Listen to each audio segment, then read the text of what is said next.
Chair Nafisa Pai, Commissioners Pam Treese and Jerry Willie. And here he is, back from a vacation, Commissioner Roy Rogers. So we have a full complement today. We have a very full agenda, starting with our first ever countywide service inventory and service level assessment project update. Welcome, over to you, Danny Ledesma.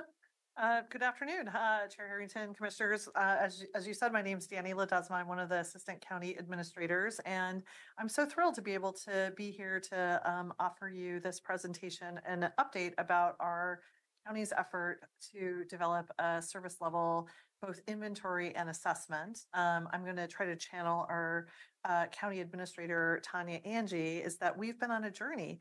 As a county, we've been really working to become a high functioning organization and to really build and develop systems, these strong management systems, to really help us to better serve our Washington County residents. And so this presentation to you really marks a milestone that sort of marks our progress on that journey to becoming even more high functioning. And so this service level assessment, as you know, began in August of 2023, if you can remember, like about a year ago.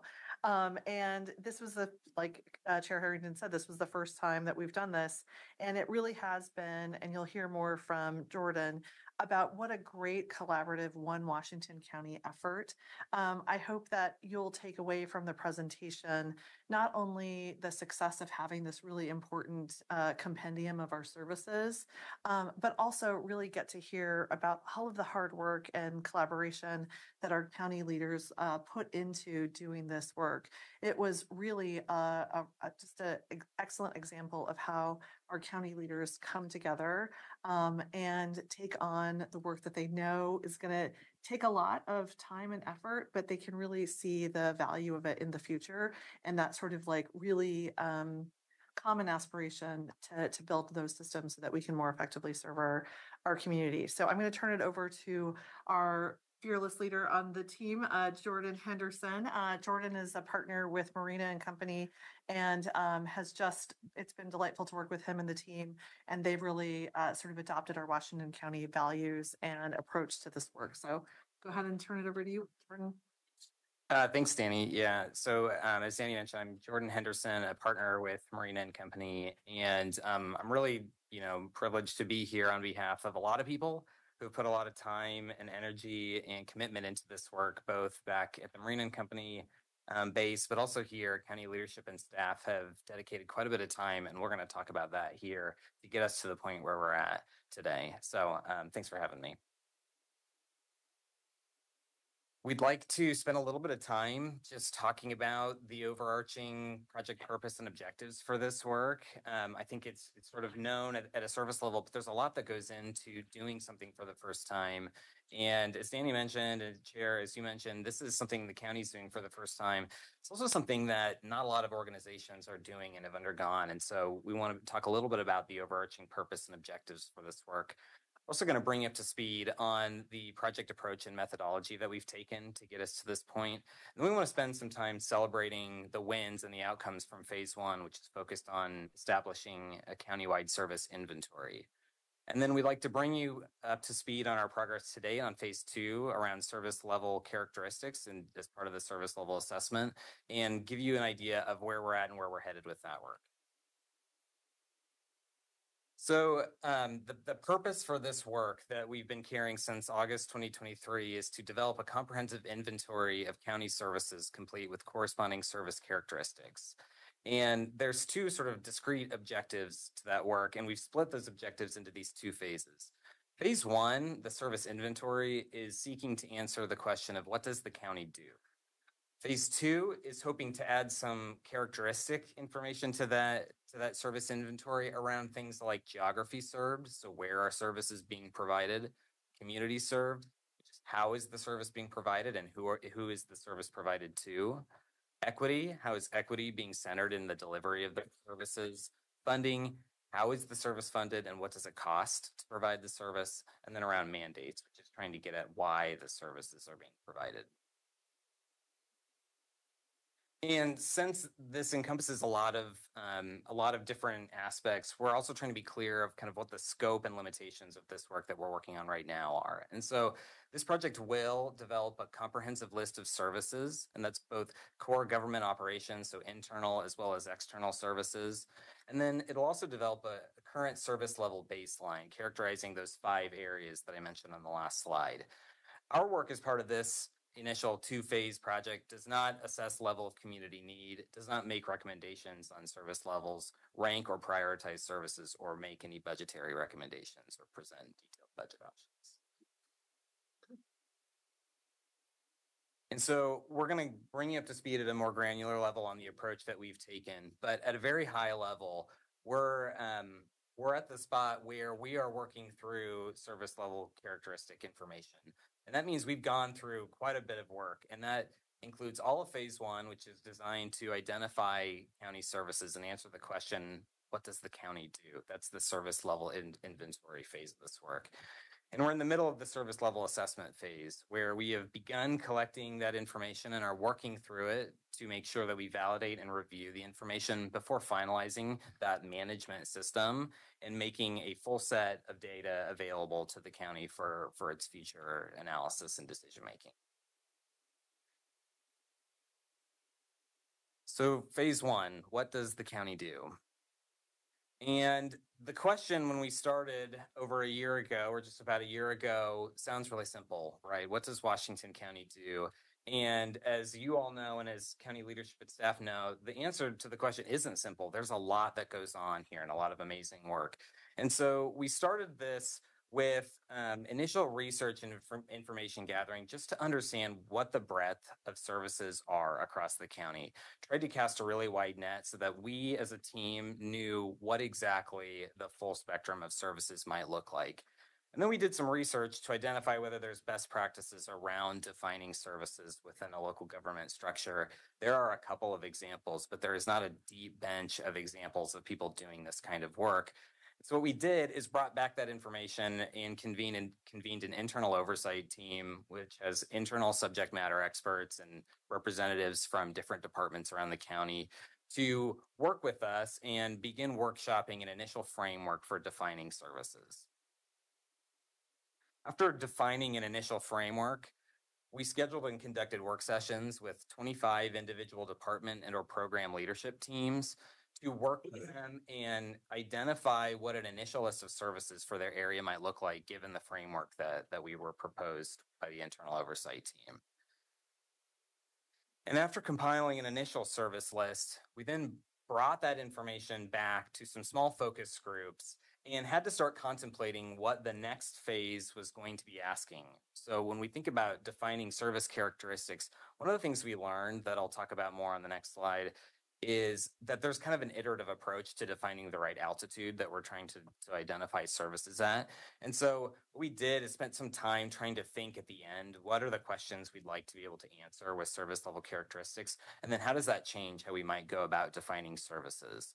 And so that process was very iterative with focus groups and staff, along with department leadership again, to iterate on the initial service list that was compiled.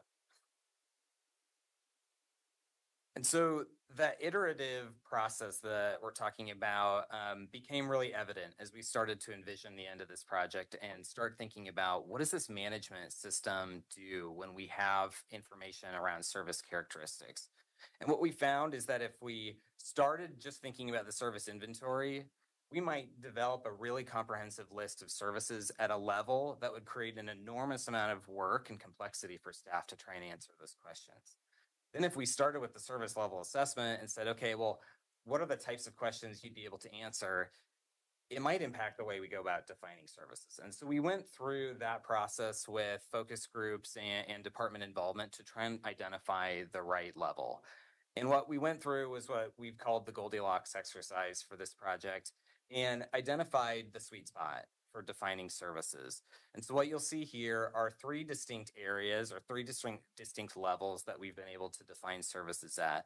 And the one in the middle, which is what we're calling a service, is where we were identify the level of detail that allowed staff and leadership to disentangle some of the more complex service characteristics such as funding and mandates.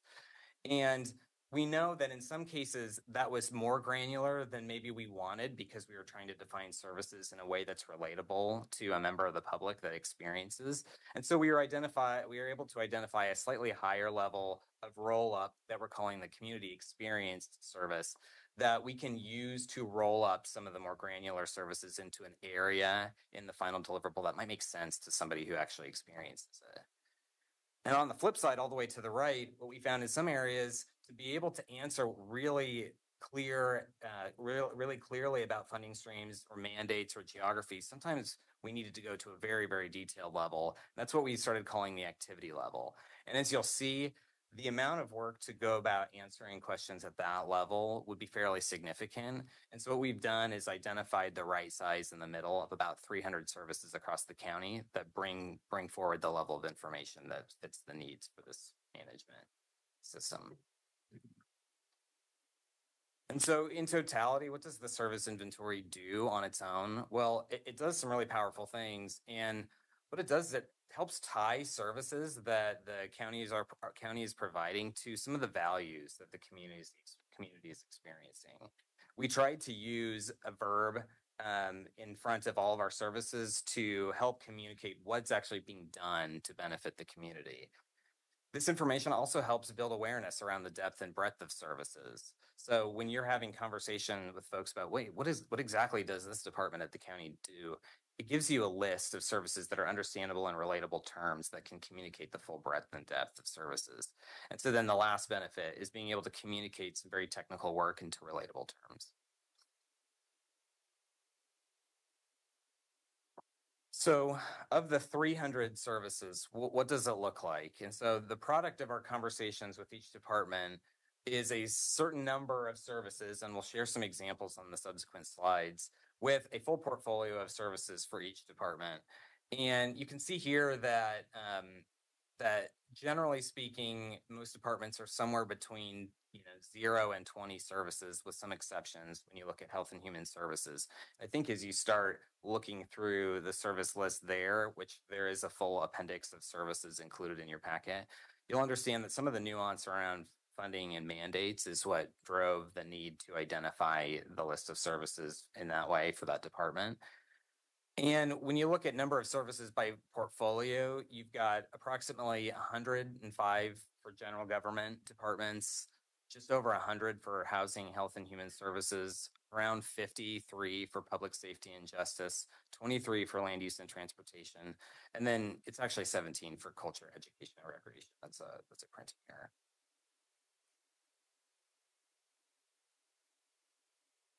So I won't read each of these lists in front of you, but to give you kind of a flavor of what this looks like, what the product looks like for different departments in each of those portfolio areas, we've got an example from each of the portfolio areas. So here for finance, services such as accept and process payments, manage payroll, administer the county's transient lodging tax, for example.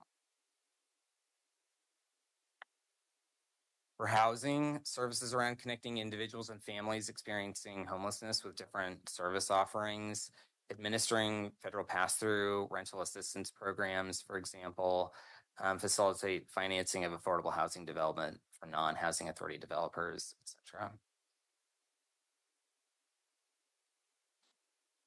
For juvenile services, approximately 13, around promoting accountability of justice-involved youth under supervision through community service, coordinating care, managing in-house and electronic monitoring programs, etc.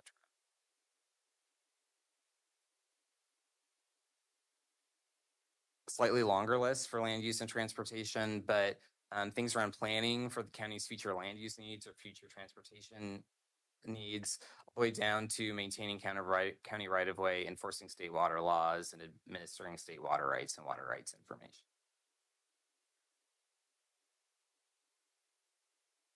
And then for West Side Commons, a slightly shorter list, but things around planning and coordinating the annual county fair, facilitating rental of space, and providing and managing facilities for emergency aid and response.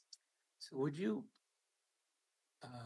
connect the graph that you showed on slide 3 with all the service inventory of the service list, because I was having trouble equating that. I looked at IUT and it has just a bunch of them, and then there's others, and then I go back to your list here, and LUT, is second, but a distant second to HHS. So I was just trying to equate the services that are provided. Is that what we're trying to do? Is basically the amount of services, the variety of services by kind of department, but it's not connected with all of the different categories you have there. So Yeah, that chart shows you how you get to about the 300.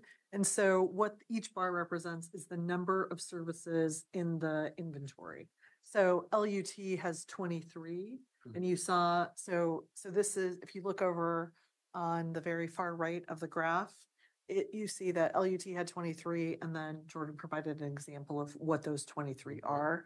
West Side Commons is just under 10, so that's 4, and then you saw the list there. okay, so That makes then sense. the next slides that you were showing is just an example of. Yeah, it's that is Yeah. the inventory Okay. list, but we just did a sampling of, Okay. we tried to anticipate what you might think is really interesting. Okay, well, all interesting, of course, but okay, go ahead. I get it. Thank you. Yeah, and I do have a follow-up to this. Yeah. So, so if that graph is just a list of it, but it doesn't correlate with the table you have on top. On 105, 100 and It's, yeah, the table 2, on top. and then land use and transportation is actually 23, and then you did show a 23 list of services. So the graph at the bottom does not, the two are not connected. So I think the way to deal with this is general government. Could you run left to right and note which ones are general government? Beautiful, really. Because that's the problem they're having.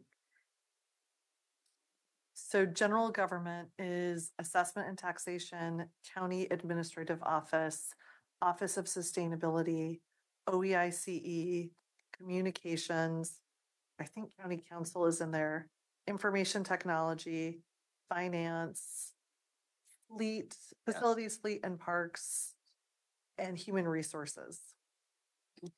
So that's just a roll up, in the budget, how the budget is, it has the 5 areas of government. That chart is a roll up by each of those 5. Might be ECDEV too. Yeah. Oh, sorry, and You're right. ECDEV. Yeah. My glasses are upstairs.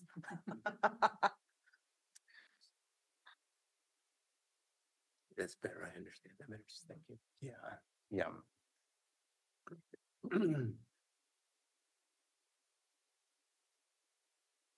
So you were on slide 17, which was LUT, and then you showed us West Side Commons. Great. Yes, thank you, Chair. Do you want to see if there are any questions on the service inventory beyond what was already started? I do. Slide 17, LUT. Number 5, is that in the UUAs only? Because don't cities take care of that in the cities? So I think this is one of those where having the service characteristic information is one of the ways that this may have been broken out separately, specifically to capture some of that nuance. Yeah, but the problem is you have a bunch over in the right-hand column that do provide the clarity. So is where, and then number 6 and 7 are both per city contracts. So I think there's a mixture of description discipline that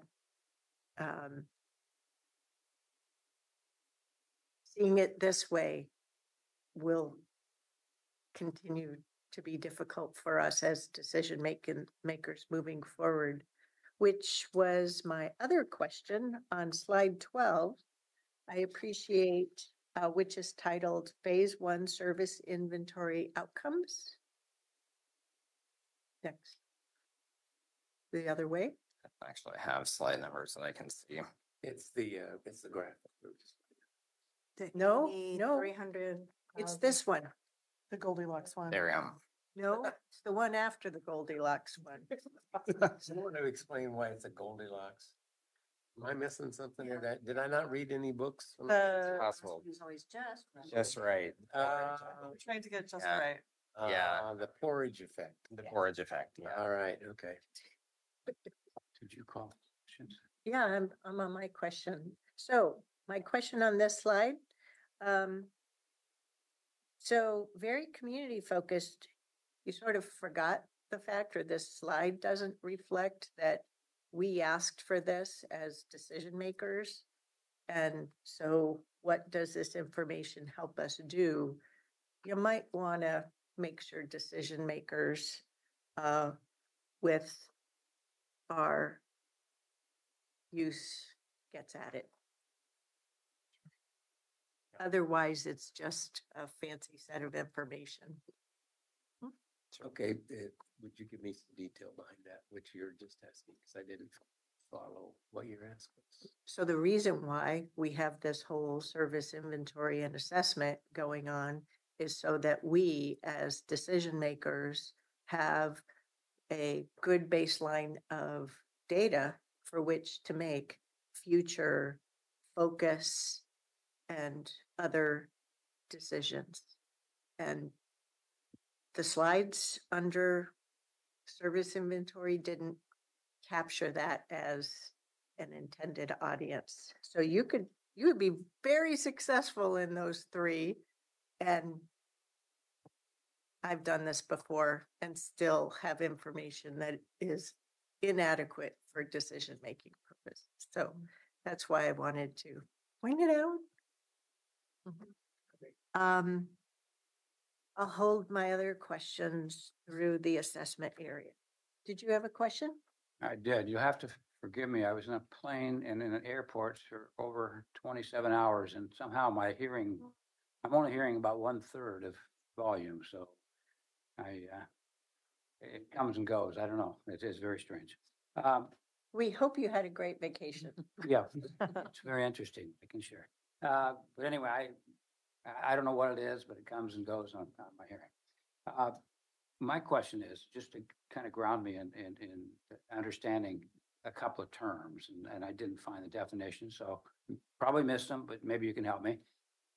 Community and geography. And those tend to be a very important part when you ever get in, and I know you had disclaimers at the beginning of your presentation, but when you start to look and say, well, how are services provided and to whom? And then if you get into the final costing model of what's the cost to do that, sometimes community and geography are the same, sometimes they're not. So could you help me understand how you're using those terms? What do they mean? Yeah, that's a perfect segue into the next phase. And I think apologies for not including the bullet because ultimately we want this service inventory to be useful to you as decision makers as well as to the community. And so this first phase that we really want to celebrate is that sort of like exactly like you said, Chair Harrington, like that baseline of information about what we do. That next phase that Jordan will talk about is when we start to cross-apply some of those dynamics about what exactly do we mean by community being served? What do we exactly mean by the geography? And how do those come into play when we talk about the funding required or the funding that is being utilized to provide these services? So we're not punting the question, but I think in the next phase, you'll start to see a little bit about how we're learning some lessons about some of the nuance of those definitions. I'm reading your lips is what I'm trying to do. Oh, sorry. That's all right. It's my hearing there. What I'm hearing you say is I didn't miss anything. There's no definitions in there. And you're going to come up with the definitions of geography and community in the second phase, because that's what you're referring to. Yeah, we're going to utilize those. And there's some lessons learned about the initial definitions and some of the nuance that we're working through right now. Okay. So I think you're almost like a plant because you're taking us into the next section. So thank you for that. Okay. Thank you. You gave us a preview. Any other about phase one? I'm good. Okay.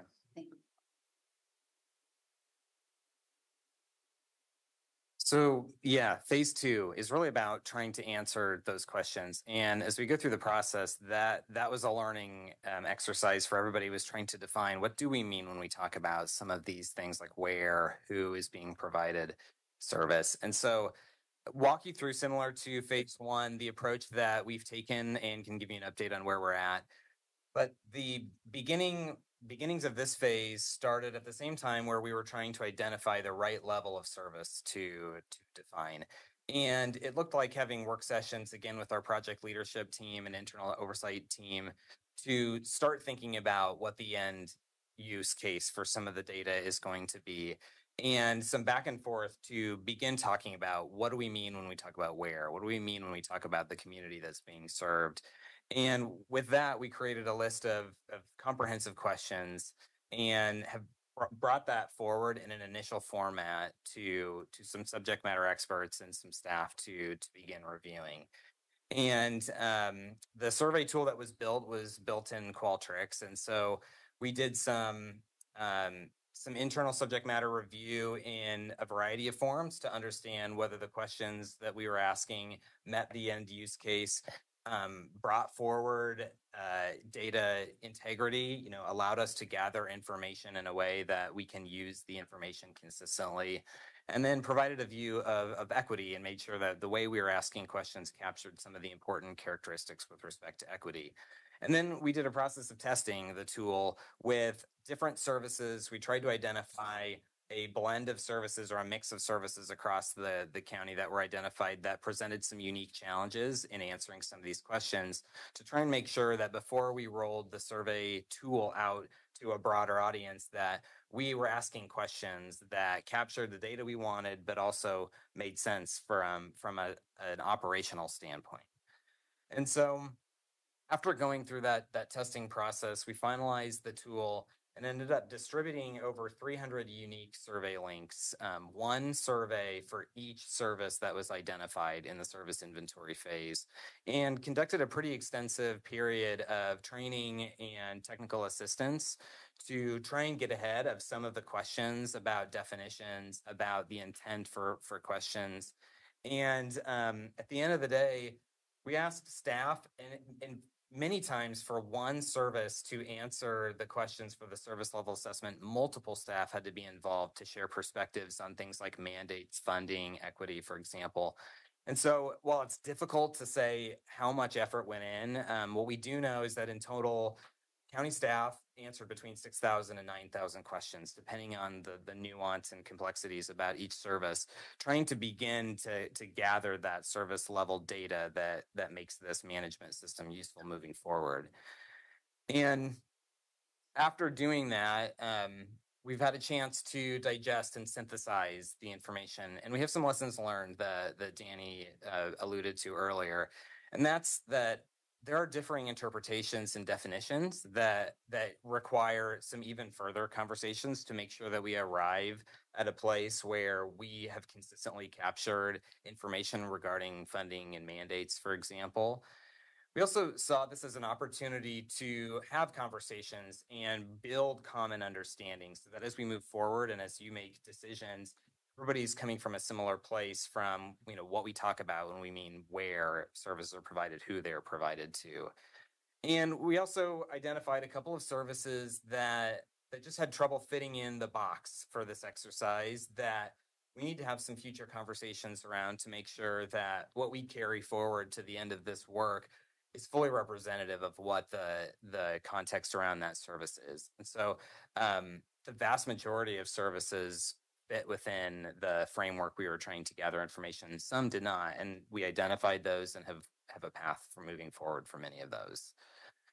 And so where we're at right now is building a set of initial responses to bring back with specific questions for those data validation and review discussions with department staff. So we'll be engaging again with every department and the key folks who have contributed to answering these questions to make sure that the way we're answering each of the questions is consistent across the county. That's where we're at, and that's where we'll be spending our time over the next couple of months.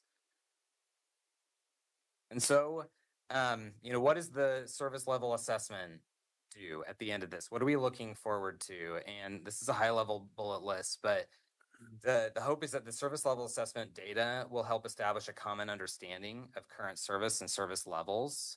Will identify trends in where services are provided, how they are provided, to whom they are provided, why they're provided, and how they're funded, for example, and help highlight future opportunities for further analysis and study. It's also important to know that there are some limitations to this data. First and foremost, it's self-reported. And so this is where the education and the future discussions around definitions and perspective are important to make sure that the self-reported data that we're collecting is consistent and presents a consistent understanding of the question. It's in many cases estimated. So when you look at asking a question about how is the service funded, the way that services were defined didn't always follow traditional budget structures. And so we've asked people to estimate what costs of services are, and sometimes in cases where it's deeply tied together and difficult to pick out. We have some more work to do there to make sure methodologies were similar. The data is also a snapshot of current service levels. It's a point in time based on when people are self-reporting this data. And it is fairly high level when you look at the level of altitude that services were defined at. And alone, the data doesn't present final conclusions or recommendations or make budgetary recommendations. What we think about is this set of information provides the place to go identify further areas of question and study and inquiry as you're moving ahead with the management system. And so what will it look like? Well, we have a ton of data that comes out of this effort, and we're working on 3 distinct levels of summary right now that serve slightly different purposes. One is the countywide set of data and summary that presents all of the answers to all of the questions for all 300 of those services that could be useful in identifying trends and statistics around some of those 5 characteristic areas. The second level is at the department level, and this is one of the levels that we're working towards providing to departments for their review. And one of the reasons why is because it provides a visual summary of service level characteristics across a department's portfolio of services, which can be useful in different ways when you look at trying to cross-check services and where they're provided, why. And then the third level is the most granular level, which is a formal record of those question and answer that were self-reported for that service at this particular point in time. That's helpful for understanding at a deeper level some of the service characteristics for each service, as well as validating that we've answered questions in a consistent manner. So we'll be using that extensively to do our data review and validation. If I could just pause there, Roy. That slide 26, go back one, please. And it says up there, you talked about geography and community. So does that help you understand how they're defining geography and community? Okay. Well, they have not provided. Well, it was, now that you pointed it out, then I focused in on that and I read that with a different, I guess, insight that you brought. Well, all we're getting is a very high level. We don't know if we're going to get it in terms of countywide, service district specific, contracted cities. We don't know. This is the very high level summary so far. No, I get that. We can hope, but I haven't heard anything. I mean, we have a lot that we've coalesced around with the strategic plan update. So I'm hoping things will be at least in that vocabulary. Okay, thank you. So moving forward, we're in the data review and validation part of the work where we are working at that granular level, trying to make sure that when we bring forward the information that attempts to answer those questions, that it's done so consistently. And so our goal over the next couple of months is to provide information back and meet with each department their team that went about answering these questions to review and make sure that we've recorded things correctly, but then hone in on some specific areas that we need to establish some common definitions around. And the idea at the end of that is at the end of October, we have a set of information that we can begin packaging into a formal set of data and information into the capstone report by the end of this year. That's a phrase I've not seen used here. So what would you like us to understand a capstone report provides?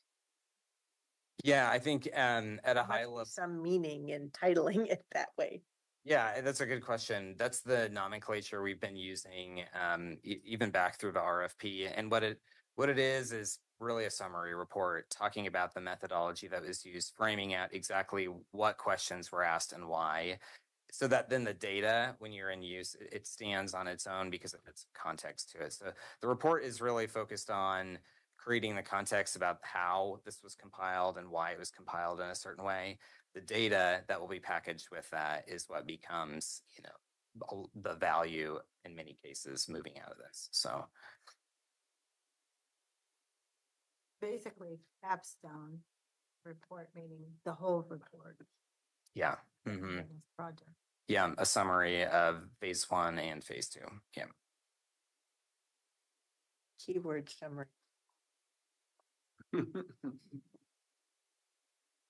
used a lot. But So commissioners, questions? I have a couple of three, I think. One, can you share the scope of your engagement? I see a phase 1, a phase 2, and always in these kinds of engagements, everyone slips in, and for future stuff. So I don't know what time period we're talking about you completing your work. And am I speaking loud enough? Yeah. Yeah. Okay, Mhm. thank you. I barely hear myself, so what is the scope of your work? When is your work product completed with what you've been contracted to do? And what do you see when you put in those other caveats? There's a costing model, and Jerry over there, I'll pick on him, and I always like the costing model. So is that way out in the future kind of thing?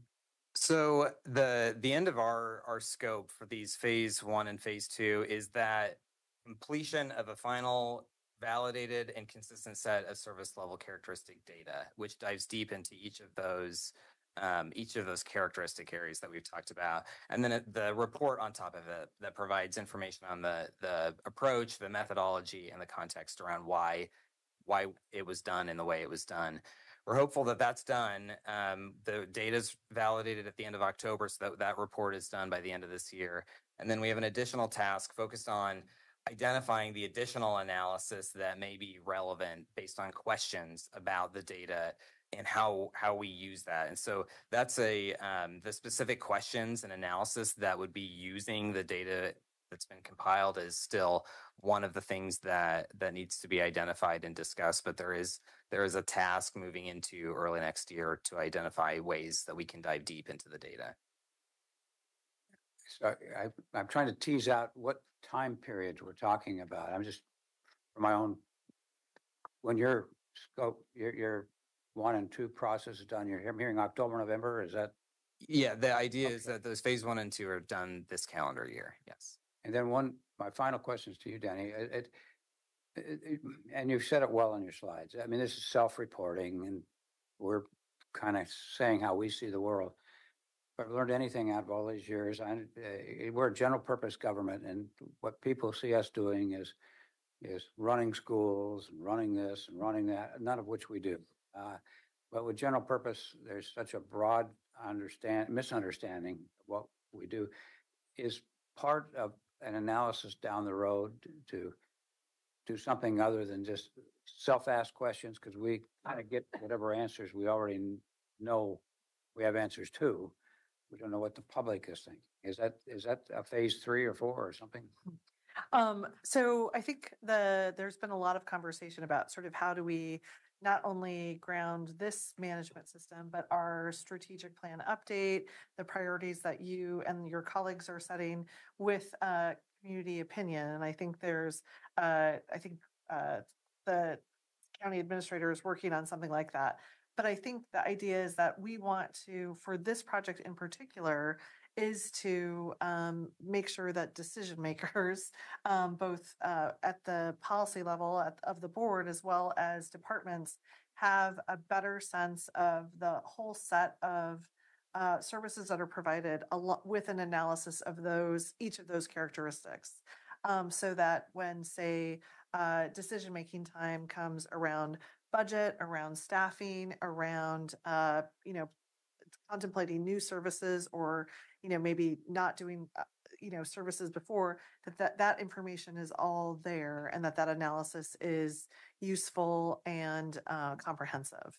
So that's, I think, how that can be used. I think it helps us tell a better story about what we're doing to the public, and certainly as part of our other ways that we're trying to be a strong county government, sort of like gauging that with community opinion is in the works.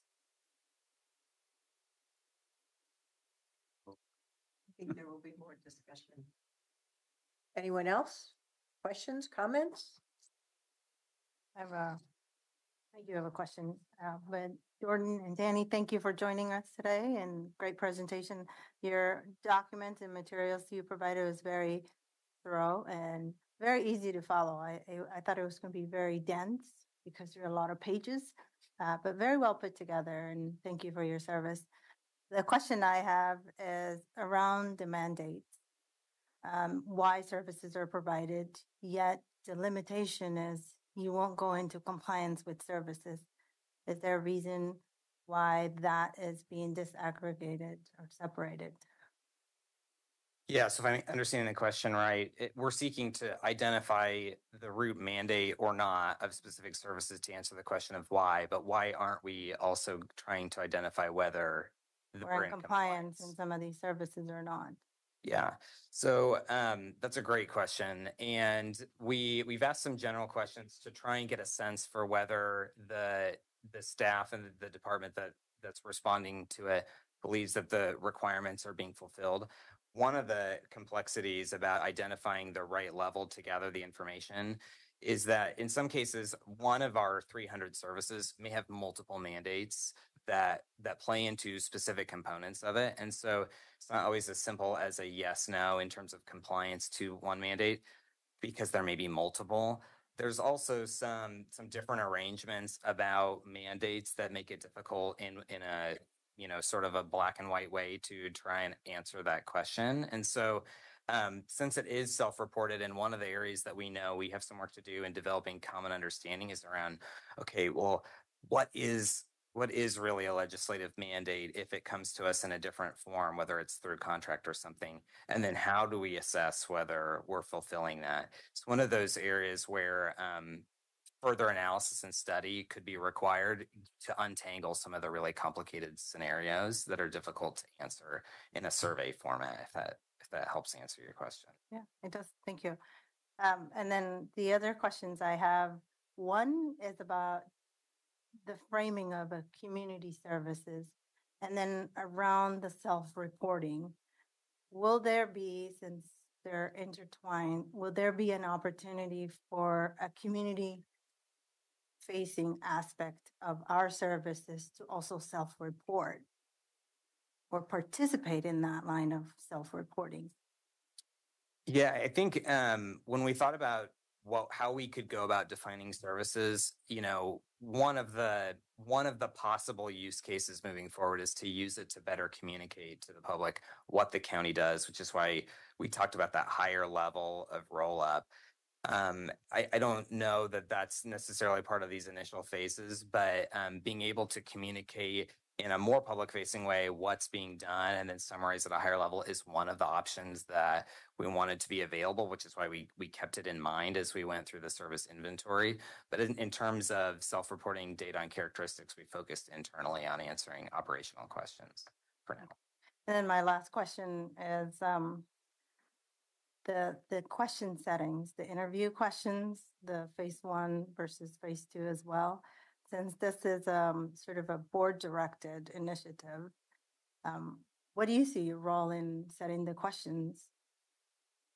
Or what do I see as for our the role? board in terms of participating in setting the questions that to get this information? Because this is, I agree what the chair said earlier, this is supposed to be helping decision makers sort of be It's a great question. I think judicious in the budgeting process, but we're sort of getting an update, but the Yeah. design of this process, we're not involved, but and I'm not saying I want to be involved, just so we're clear, and I'm Yeah. not volunteering anybody, but sort of just where do you see the decision makers and behind the scenes, what's happening?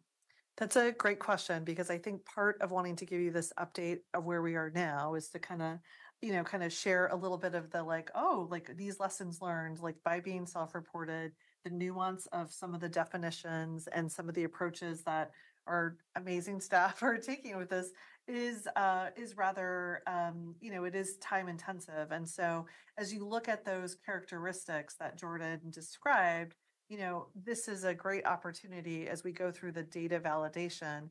If the board wants to sort of provide, priority in one of those areas, or, express, more curiosity in one area as opposed to the other, that is really helpful, because I think, our charge really is to try to get as comprehensive an analysis of each of those characteristics.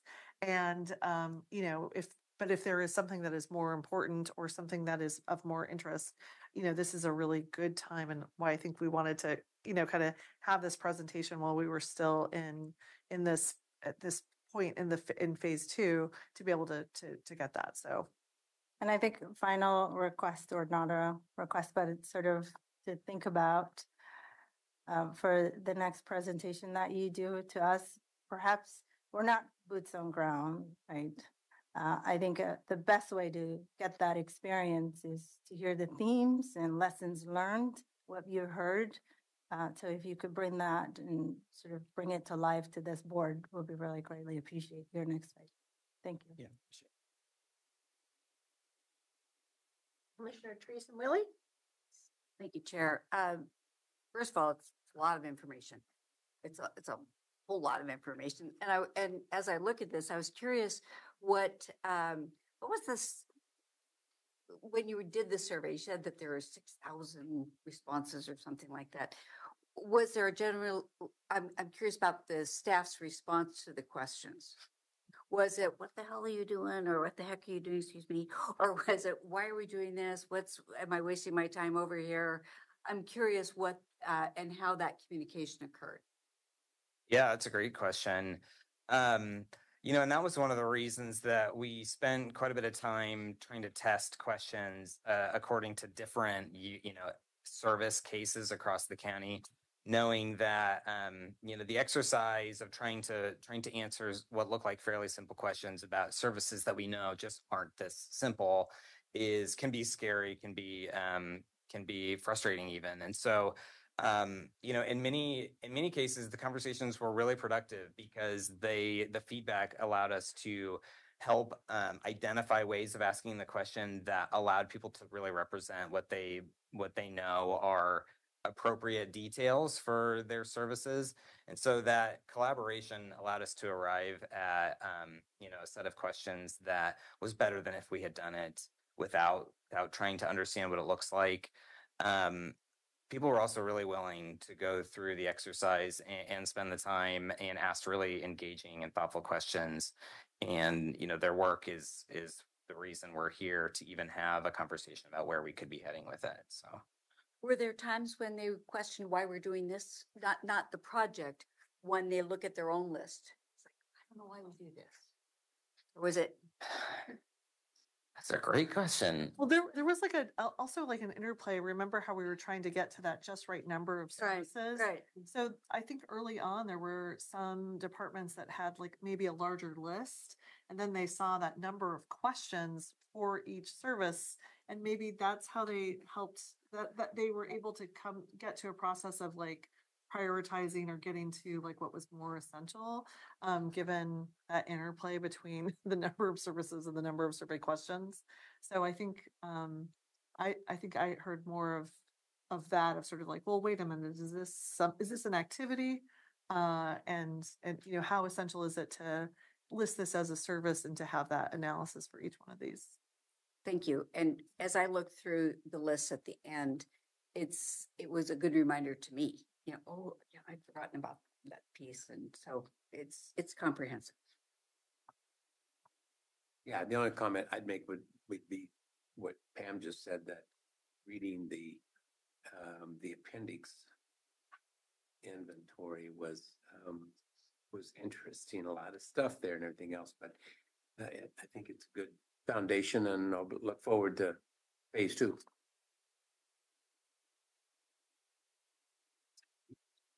Great. Well, I'm very hopeful about this. We're definitely on a path of having information, but hopefully some decision-making tools. What happens from December 31st forward? I haven't a clue. I have lots of assumptions, guesses, desires.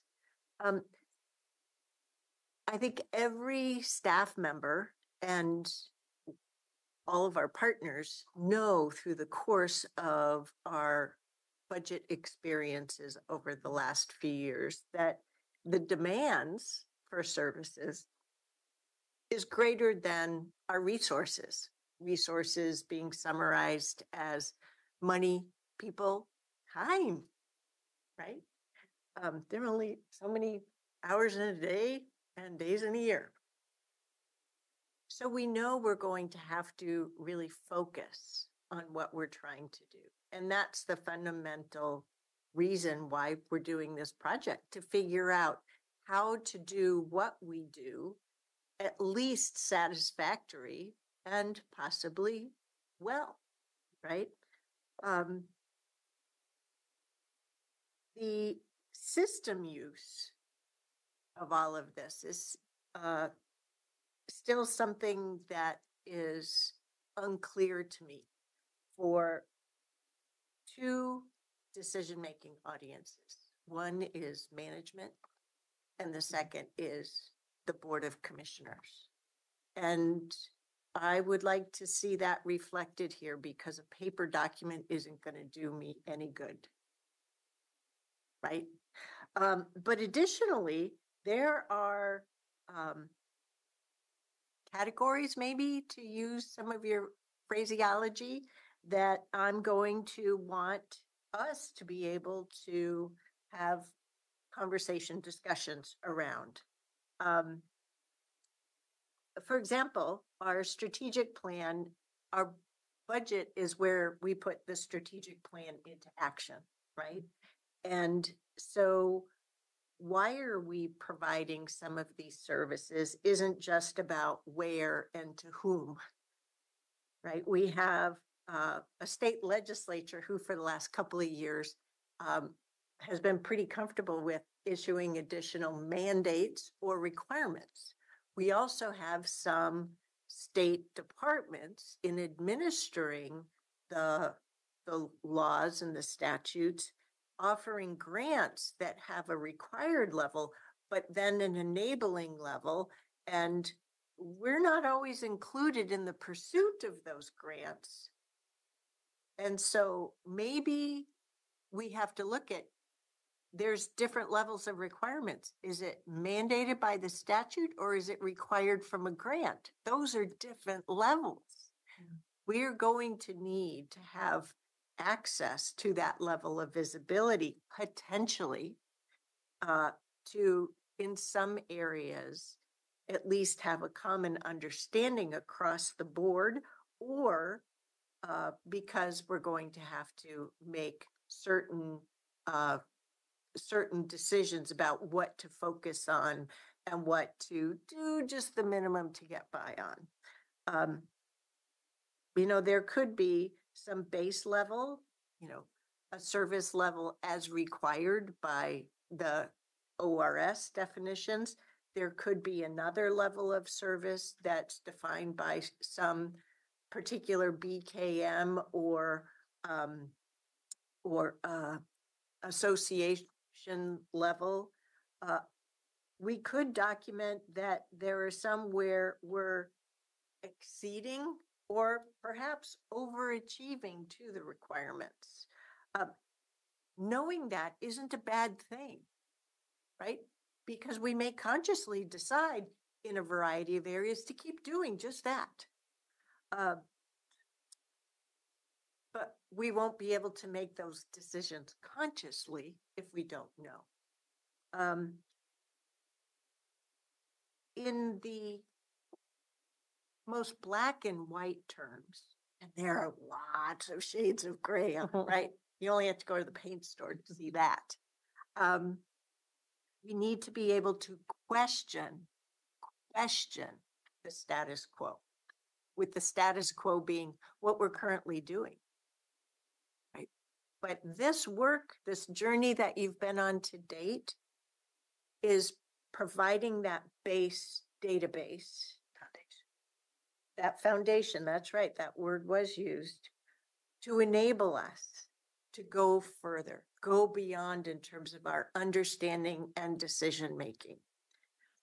So I'll remain hopeful in the report, but it's a summary report, trying to make sure I'm grounded in reality. I'm not picking on you're using the word summary, but rather, okay, got to make sure I'm not,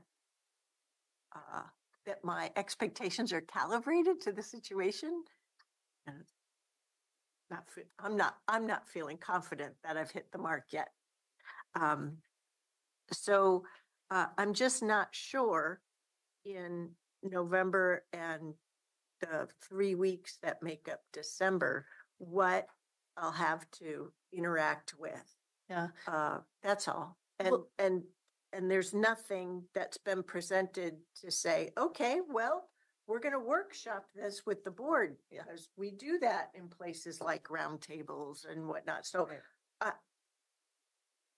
2025 feels like a cliff when it comes to this project. It's totally unclear to me. Yeah. So thank you for that. That's, I think our hopes are aligned. I think we have invested a lot of not only time and effort with Marina, but with our staff. And so one of the promises has been is that we do want this to be useful and to be able to have this be a tool. I think some of our, we've just been cautious about that because we're so focused on getting this into a state where we can be really confident about the information and where we've really kind of stress tested the assumptions and the information so it can be used for that.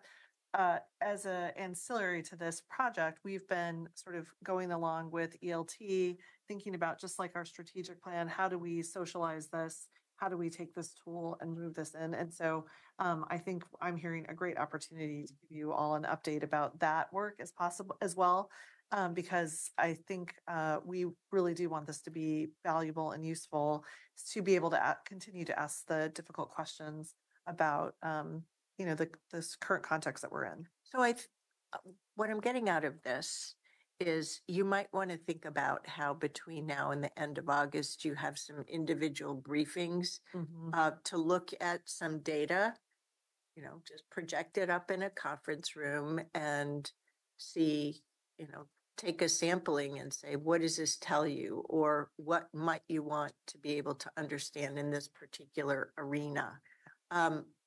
Because I don't want you to be out at sea alone, hoping that you're landing in a useful port. Yeah. And then, we can keep going from there. And we're all going to be practicing the art of the better understanding, right? We're going to succeed by virtue of the fact that we're doing it. Okay. And then I just wanted to also mention there were a couple of other excuse me, there are a couple of comments made about community and community validation. We're not even there. Yeah. Okay. This will be an iterative approach. And so in 2024, the foundational data is being put together. In 2025, we'll be interacting with it and figuring out to what degree can we use it in 2025 decision making, and then what in the latter part of 25 do we need to make sure we have better data on that will help inform 26 decision making. But I didn't have a nifty little graph that I saw in here that sort of told that story of continuous improvement. But I know it's in the DNA of One Washington County. So Chair Harrington, can I just interrupt for a minute? You mentioned when you were talking about the briefings and making that suggestion, you said end of August. Can I just clarify? I Maybe? meant October. Okay, thank know you. me, I screw up. I think I months knew all the then, time. but I didn't want to assume, so Just thank clarify. you. Not be unreasonable. We got 3 days. It's okay. You know, we have miracles, but With not Friday. What?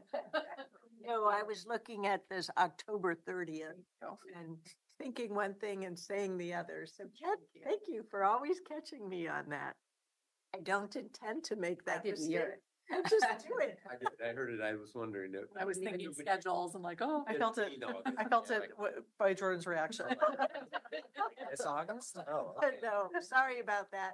Put your heart back in your chest. Yes. I was looking at this October 30th. You know, I want to make sure as part of your data review and validation, you know, hey, score, we did it. We hit it out of the park. Yeah. That kind of thing before you deliver. I mean, I wouldn't, yeah, anyway. That's all I got for you. Thank you. Was that helpful?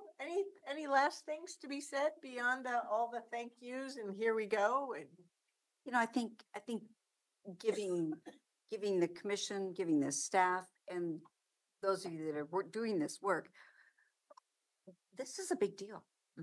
I mean, it's a big deal to see these things. This is the first time since I've been here that I've had this comprehensive look. So, and I think it's going to lead us down to, good data for good decisions. And that's the ultimate, but it is a big deal. onward, ho we go.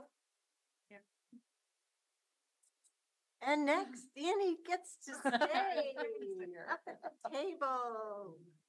As we're talking about CPO and CCI program modernization update. After we do this next topic, then we'll take a break.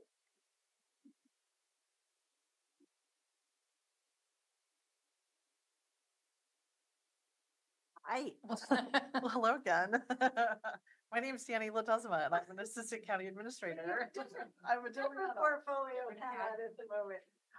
Well, I'm super thrilled because I get to, we're working on this with an amazing group of people, if I do say so myself, and we've called ourselves the Mod Squad. So I'll be joined by our county council, Courtney, and our fabulous communications director, Philip, the fabulous, and Amanda Garcia Snell, who's our deputy director at OEICE. So Amanda the Amazing. Amanda the Amazing, right? You so- all make me laugh. We've had just such a really good time thinking about ways to continue to think about how we can better serve our Washington County residents. And we're here to present to you about our proposal for CPO and CCI modernization. That's the name, the Mod Squad. And so today, Modernization. Yes. Goldilocks in the mud. Squad. I'm old enough to know. remember the mod. I'm thinking Danny needs more work. yeah, right. Spraying around here. So the We're our chief enthusiast officer. Yeah. that's right. Yeah, so- the dynamic. Oh gosh. Oh, boy. I have no chill, so I'm so excited Repeat, about this. please, for the record. What I'm really excited about this is that this, as someone who's new to Washington County, that this is an opportunity to really build off and continue the success of a long-standing program here at Washington County. Where Wait a minute, you've been here a year? no, not yet, not until October. Oh, I thought it was August. Yeah. As of the strategic plan update, right? Yeah.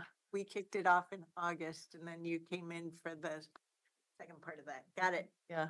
I'm I was in the mountains. Incorrect. I was in the mountains while you're doing that. So as someone who's still kind of new, that we're really getting to work not only among staff, but also with our wonderful volunteers who participate in our CCI and CPO programs. And so today, what we're going to do is give you a little bit of an overview, like a little bit of a walk through time, provide that program background, and then propose some project timeline and elements about the way that we'd like to approach this work. And we'll go into a little bit of detail. We'd love to have some discussion about our sort of question to you, and of course, receive the direction to us in terms of how to move forward. So today, if we get down to brass tacks, really what we're trying to do is to think about how do we continue to build those management systems, continue to bring into alignment with our updated strategic plan, with the work of One Washington County, with specifics to Washington County CCI and CPO programs. So how can we start to maybe make adjustments to the resolution in Order 8658 and other subsequent resolutions? And how do we sort of what is our approach to do this? And do you approve of our approach and our recommendations to move this work forward? So Philip the Fabulous, who was maybe 6 years old when this started, when he started his work at Washington County, he's going to take us through the program over time and give us a nice comprehensive overview. Just very quickly, Philip Ransford, he and pronouns, communications officer in the county administrative office. And thank you, Danny.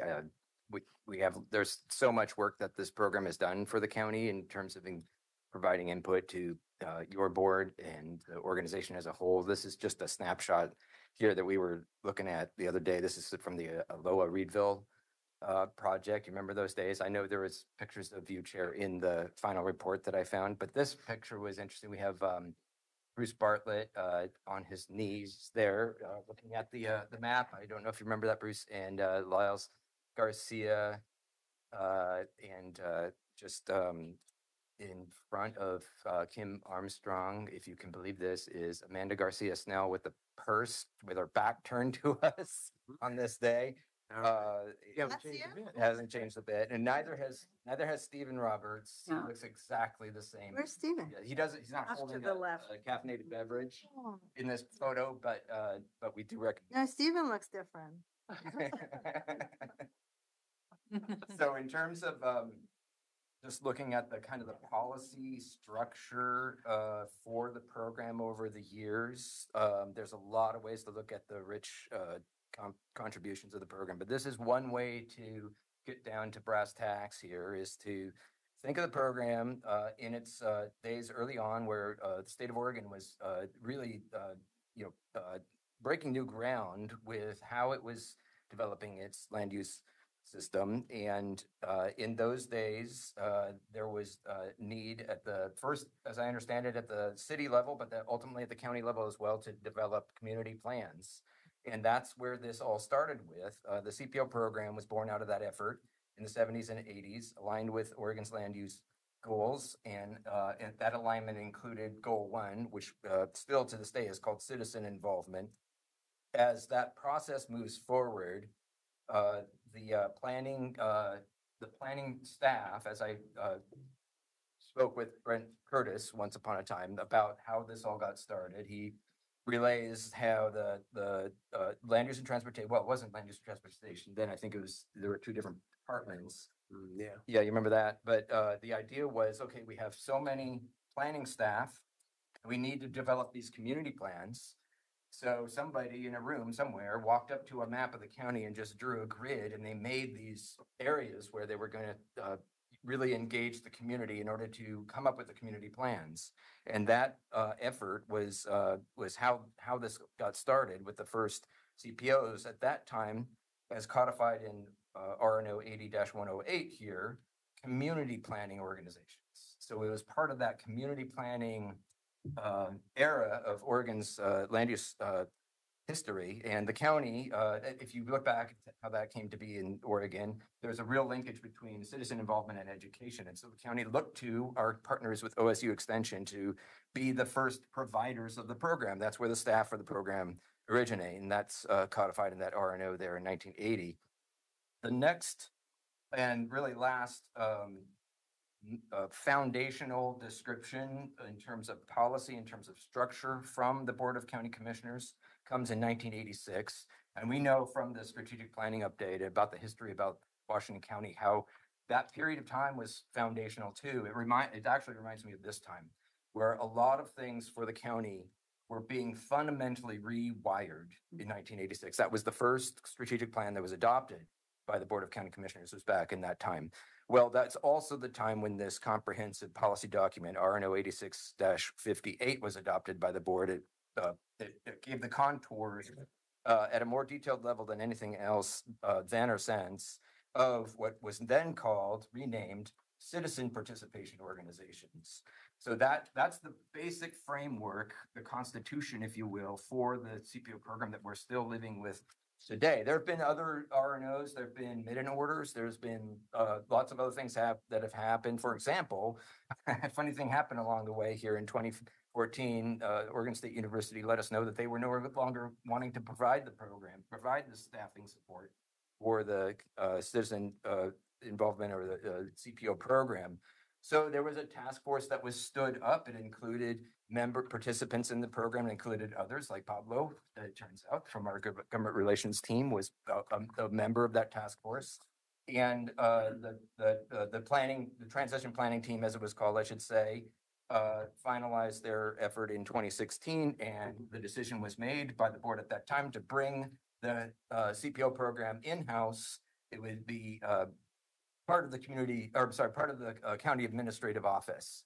So that happened along the way. And then another thing I would just note here in this very condensed timeline is your board's adoption of the equity resolution in 2020 has also informed how we look at any number of things we do at the county, but in particular, the program was moved within the county, the Office of Equity. So that's why we call it the Office of Equity, Inclusion, and Community Engagement.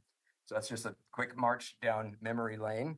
I have a picture here. It's hard to see on the screen, but this is just a glimpse at what those original community planning areas look like. So this is that map that Brent Curtis mentioned, where it was just drawn as a grid. You know, where are these unincorporated areas, not cities, but unincorporated areas that we needed to look to in order to come up with these community plans back in the late 1980s in general, I guess.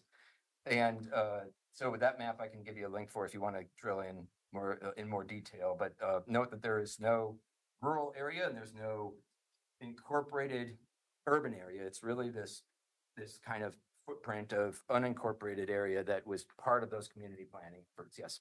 Yeah, I can't read I can't scroll in to read what's the colors mean? Those are the different community planning organization original footprints. Okay. Thank you. So it's not lost on us that there's been a lengthy contribution made by everybody involved in the program from its inception, positive and enduring contributions over the course of 45 years. I was 6 years old. You're right about that. That includes a lot of the work that Land Use and Transportation is involved with now. In the long range planning work plan, as a matter of practice, comes to the CCI for consideration. And at the CPO level, there's a great deal of planning work at the development level, where development proposals will be scrutinized and reviewed at a CPO. The Land Use and Transportation Department has incorporated the CPO program in a number of planning documents, including RNO 14-115, with respect to its guidelines for community involvement.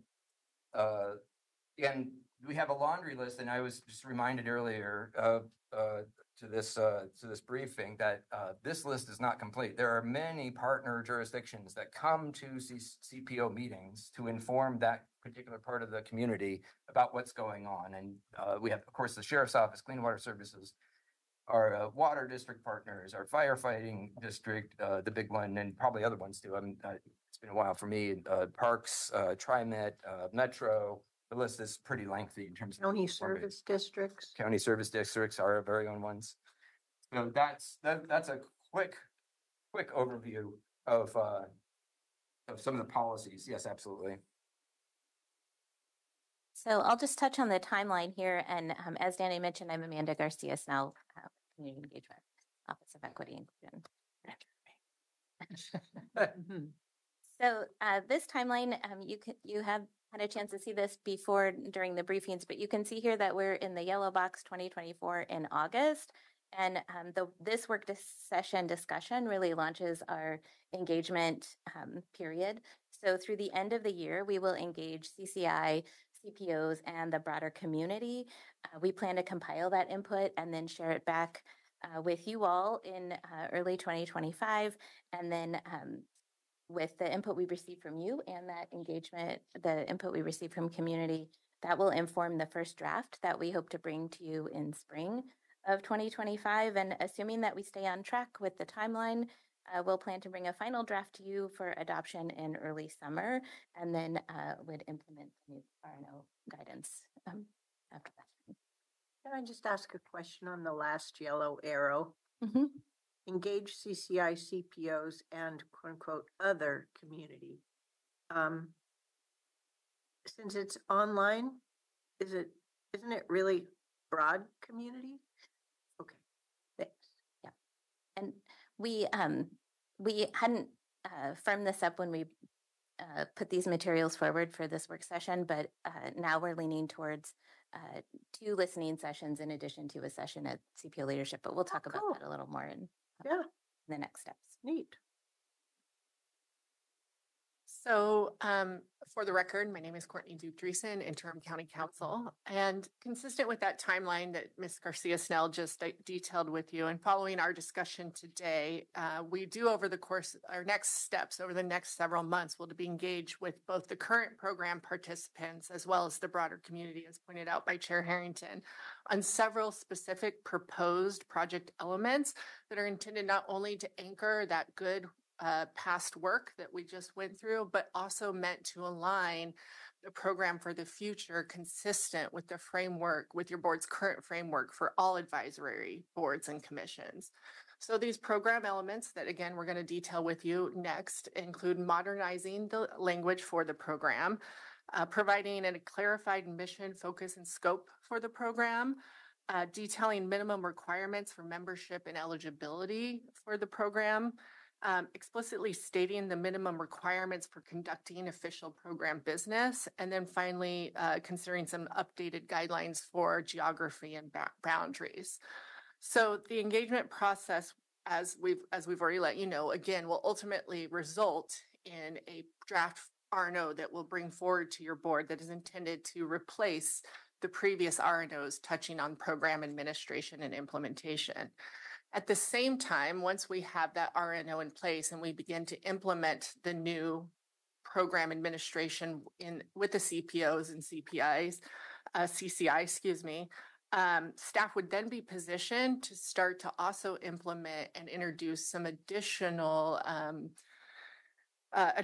program administrative supports that align with the county's current priorities and goals. And those things include community engagement best practices, aligning program work with the county work plan as appropriate, and finally, making sure and ensuring we have appropriate and sustainable staffing and funding for the program into the future.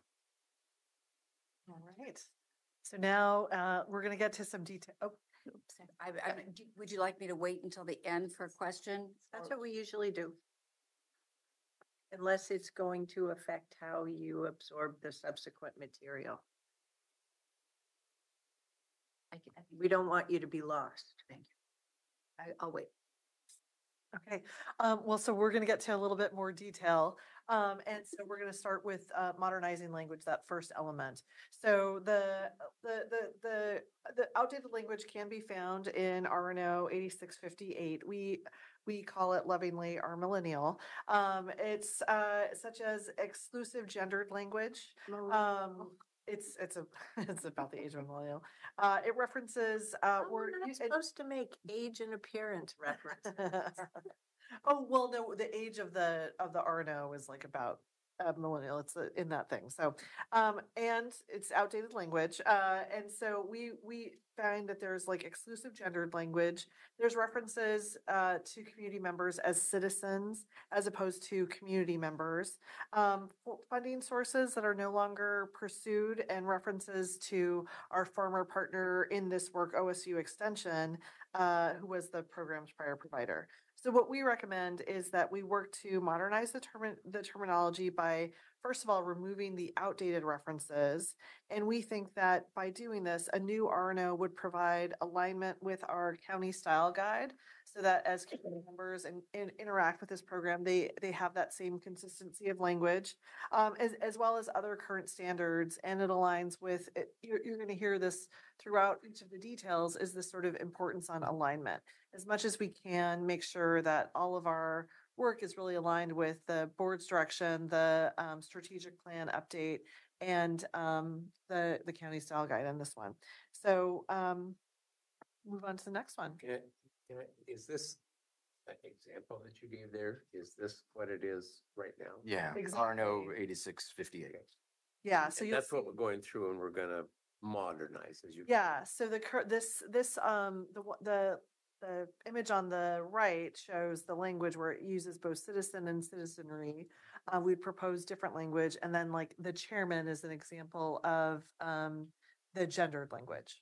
Yeah, but if you go past the second citizenry, it says the success of the enhanced program is directly tied to the continuation of the Office of Community Resource Development and OSU Extension Service Program. So you're going to clean that up. Yeah, yeah. Exactly, whole that thing as is well. gonna Be taken care of. Yeah. So I just didn't want to emphasize on just the vernacular.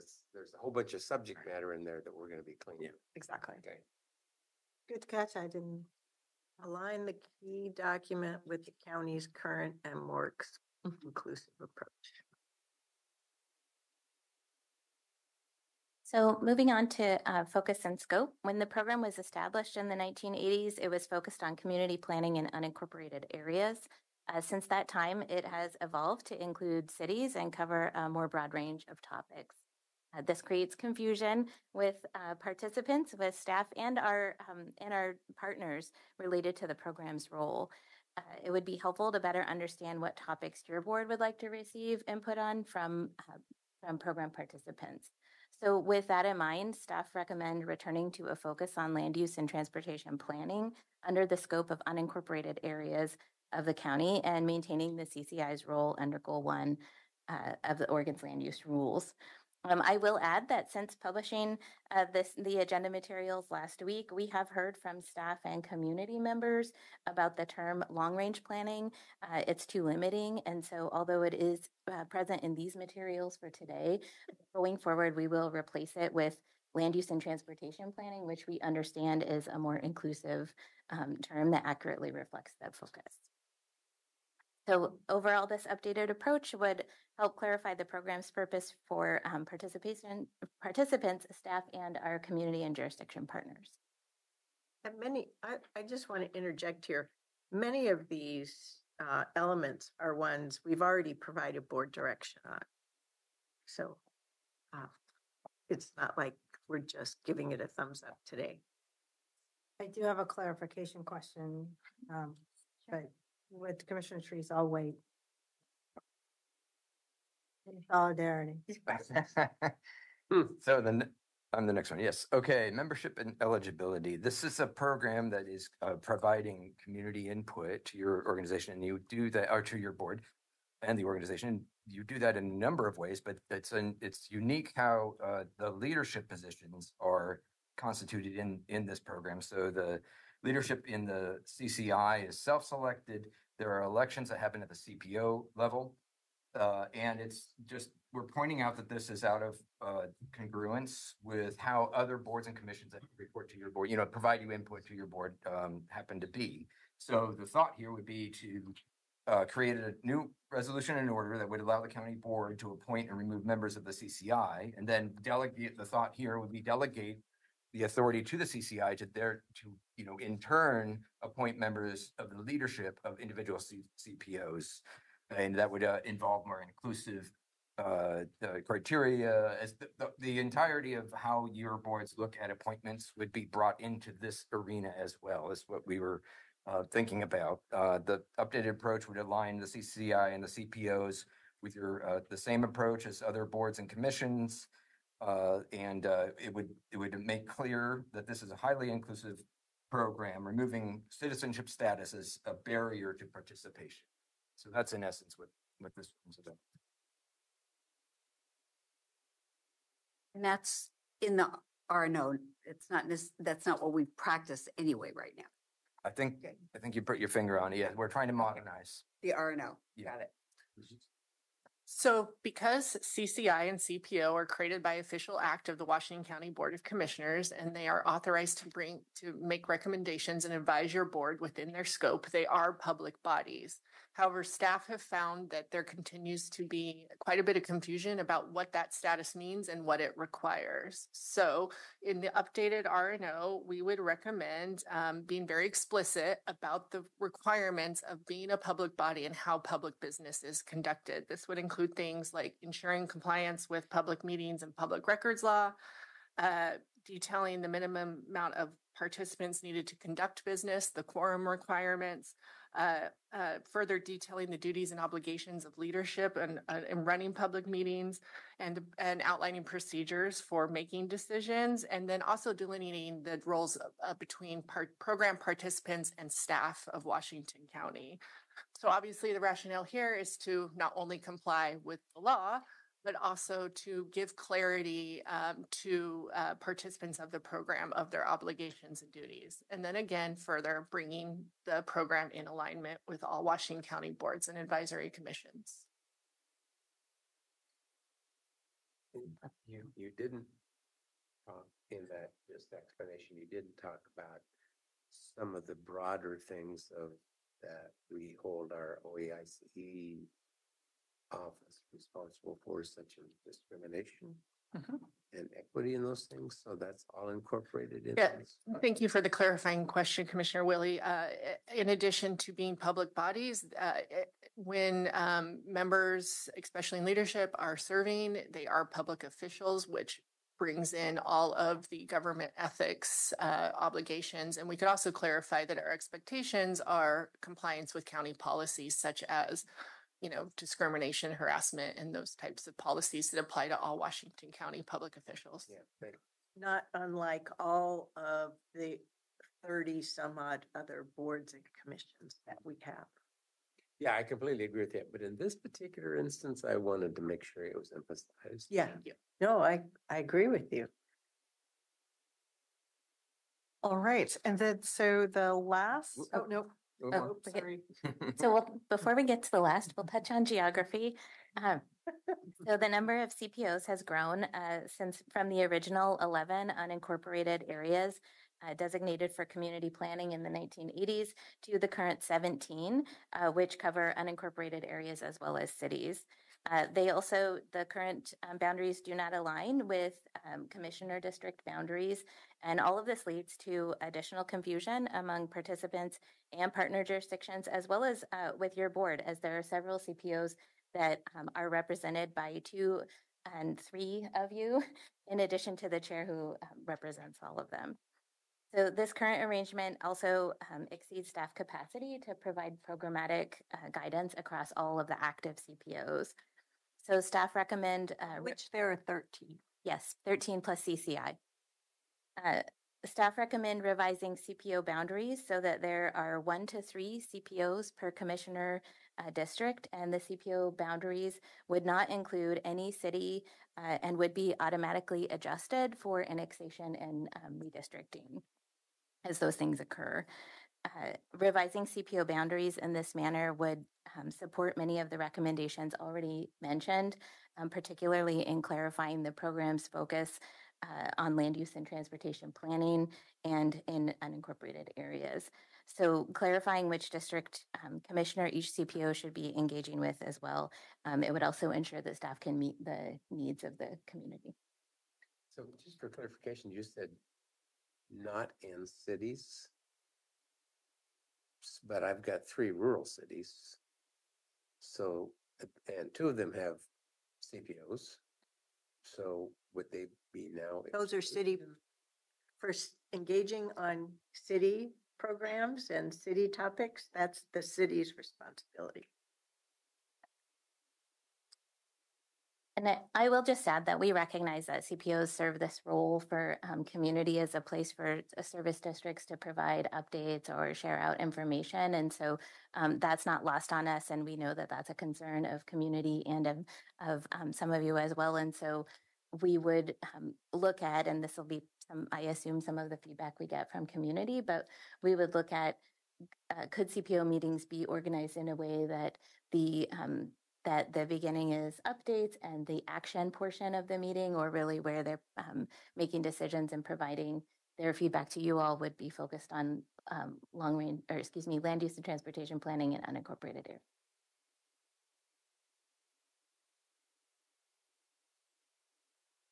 Well, now I'm really excited.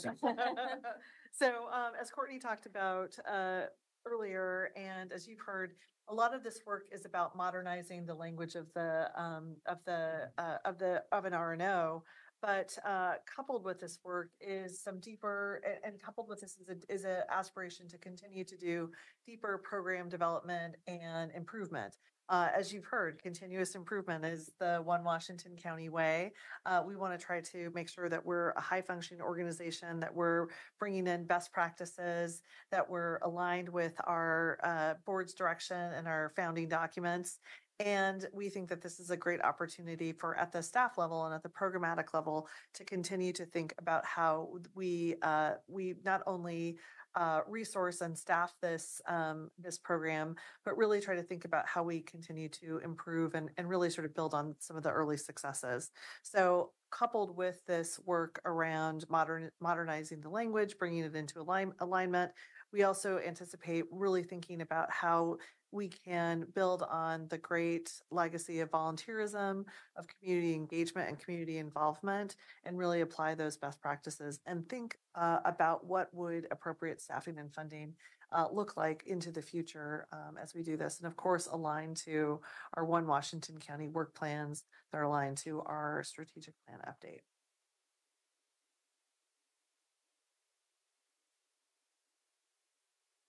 Oh, I'm next up too. Sorry. So next up, as you saw in our timeline, we're going to after hearing more information and direction from you, we plan to start that community engagement process. And so you heard Amanda talk about not just in continuing to engage with our CCI leadership, with CPOs, but also provide some broader opportunities for the broader community who might be curious or interested or have some opinions to think about how to do this. And so we'll be doing that through October through November, and then think about what that looks like and compile another set of recommendations that we'd bring back to you in the spring of 2025, which already seems so close now that we're in September. And so we would kind of follow that same cadence that we did leading up to this, where we would continue to be in conversation, provide you briefings and information, but really try to spend the next couple of months really trying to take your direction, work with and talk with our community members to really bring to fruition a modernization of the program.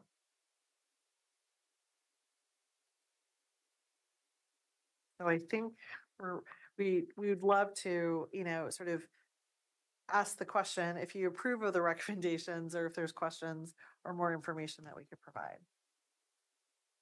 Dive in, folks, and that includes questions. So I have some comments and some questions. I appreciate, first of all, the work that's gone in here. I appreciate the consideration of the CPOs and CCI as stakeholders in this process.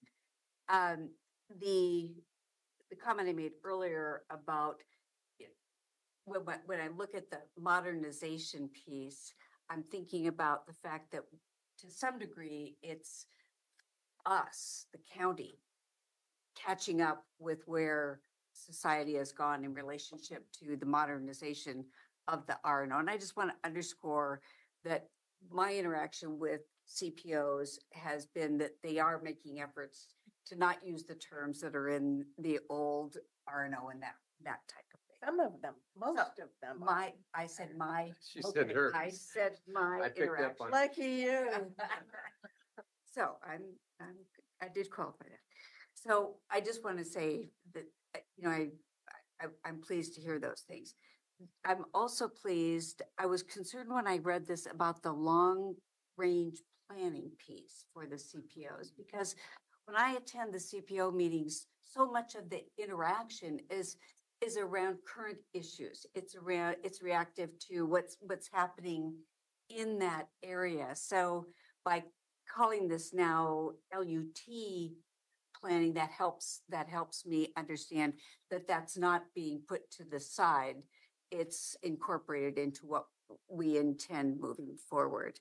The other thing is, and I think we've seen this in several, or at least one of our CPOs, is the strong need for the public meetings training. And Courtney, I worked with you doing that training in a number of different, on a number of different commissions and planning or advisory groups, and you do an excellent job. So I really think that we need to make sure that we are giving all of our groups the opportunity to learn, because the behavior that we have seen in some cases may be directly related to not understanding the terms of engagement. So that's important to me. And like I said, I most of all really appreciate the work that we've seen over the years with CCI and our CPOs. And I want to make sure we continue that it looks like this is moving in that direction with the pieces I talked about. I have some comments as well.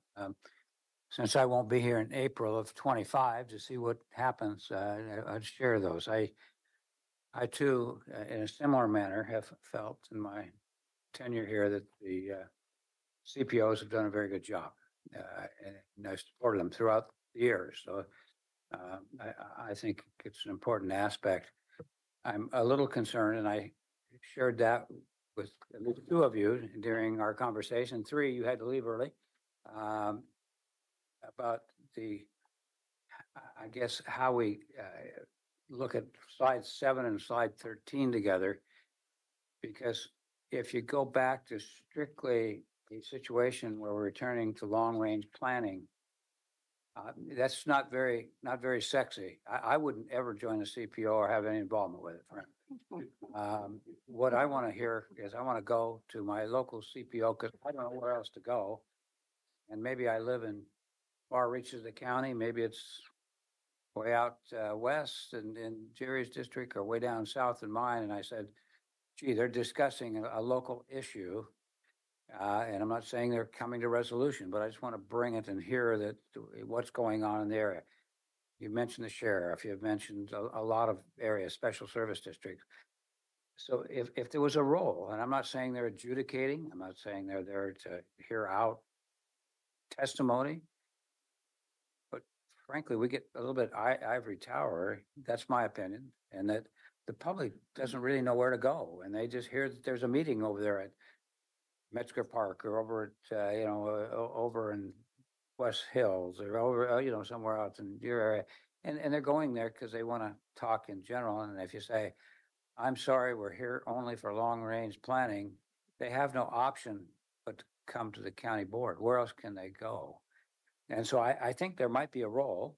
I don't know where it is, but you can all carve that out.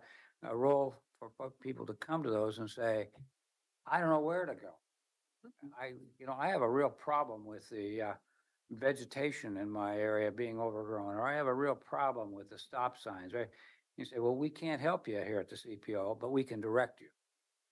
I think there's a way that they might be very valuable, and they always have done that in the past. The rest of your size of numbers, I agree. I think there's too many. I agree to and I like the boundary shifts. I agree to the terminology. I agree that they have to modernize in a lot of ways. But if we take out any purpose to belong, why belong? And so that's my comments for posterity. Do whatever you want. You'll be here in April of 25 sorting this out, but I'm hoping that it's going to be something more than long range planning. So I'll just add that people come to us all the time asking, where do I go for XYZ? They Yeah. pick up the phone, they send us emails. yeah, We have a great system for that. And when it's not us, we tell them where to go. So CPOs aren't the only place for them to go. I agree. And they're getting a pretty good service. Yeah, it's an additional source, though. Yeah, No, it's called constituent relations. I'm sorry. Constituent relations. And we get visibility into that every single week. Yeah. How many phone calls, what the emails are. Yep, it's a great system. Other commissioners? Uh, I think I heard you, Amanda, but I just want to check my understanding, and I do have a question that is pertaining to Courtney's section. If I understand you correctly, when you were describing what could be on the agenda moving forward, I did hear you say the legacy contributions will stay. So, yeah, just to clarify, that was one idea that I anticipate we'll hear from community is that the meetings stay with an opportunity to provide updates and that the decision focus would be on the action portion of the meeting, similar to a board meeting. The decision focus would be on unincorporated areas and land use and transportation planning. But there would still be this opportunity potentially if CPOs want that for Announcements. updates. Like they currently have. Yeah. So this is what currently happened in CPO 6 that I participate, land use and transportation, and then the community information sharing, where a representative comes from the sheriff's to, I think that is an impactful and powerful element of the CPOs. And then the land use and transportation, from my experience, has been really a topic that is relevant to so many people within that area, like the SNL updates and assessments and participating in that, or Clean Water Services coming in to talk about some of their potential developable lands and the impact it has in that area. So I like this legacy of contribution part to come forward as a recommendation to keep it going, because why fix it if it's not broken? So I think for me, whatever, when you come back, if this is not broken, why are we wasting time? So I like to see this contribution move forward.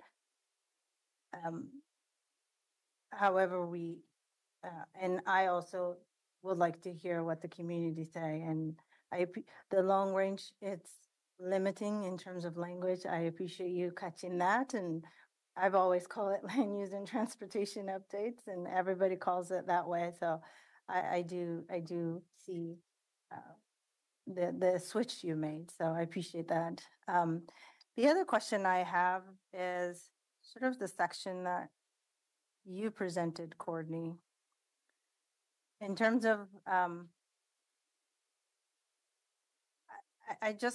how do we set the expectation? I don't want us to start something and call it attention, and then we have community members filing ethics complaint and breaking something that, so how do you intend to set the level of expectations?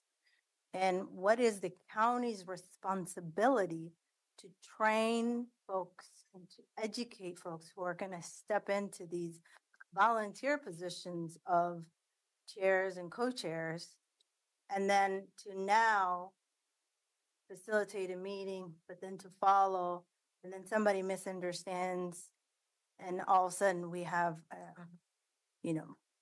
complaints filing. So I think there's a couple things we will do. One, and fundamentally, is making those expectations clear in the program implementation, which means in part in the it's stated in the RNO that participation with these groups, with CCI and CPO, means you're a public body and you're acting as a public official.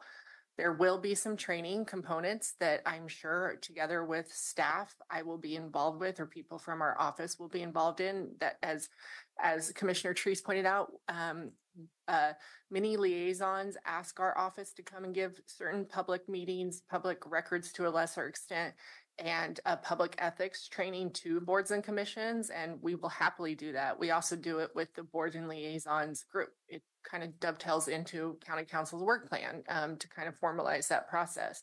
So that work will happen. And then I think third, we do provide staff support at CPO and CCI meetings, and that will help.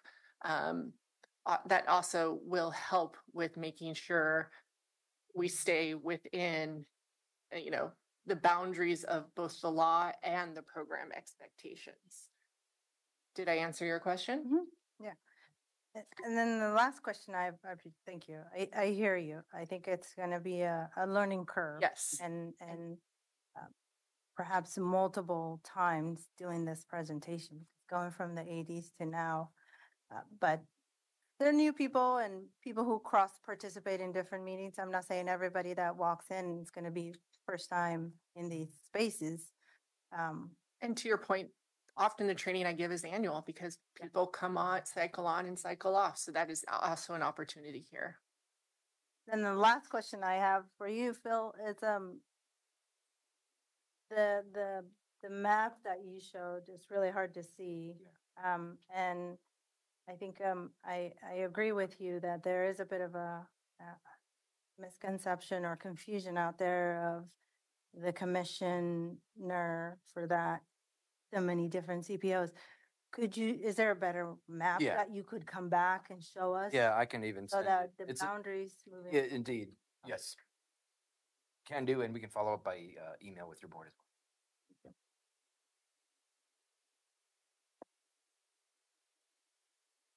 Commissioner Willie. Nope, Treese. Wait a I minute. talked. Who was first? Pam was first. Got it. Thank you. Commissioner Willie, I'm any good. thoughts? I have a few, but I will probably share them individually, Oh, directly. so much for Public communication. commission discussion. So I'll go.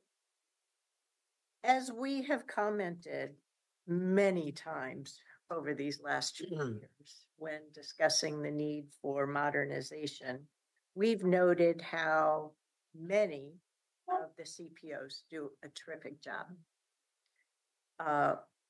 Longstanding participation, following requirements, CPO 1, 7, 3, 6, 15 have a legacy of doing things quite well.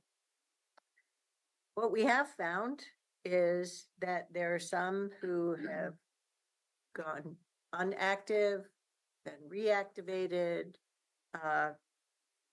where things aren't necessarily being done according to the law and state requirements. And the law and those state requirements is not up for debate. But the county has to make sure that the setup is done following the law and the requirements. So yeah, staff has been in some uncomfortable positions, which is what led us to sending the letter. You're approving the letter in earlier July. So I have a few different questions. Let me start with one thing that Commissioner Fye mentioned, and that goes to the slide that was titled Legacy.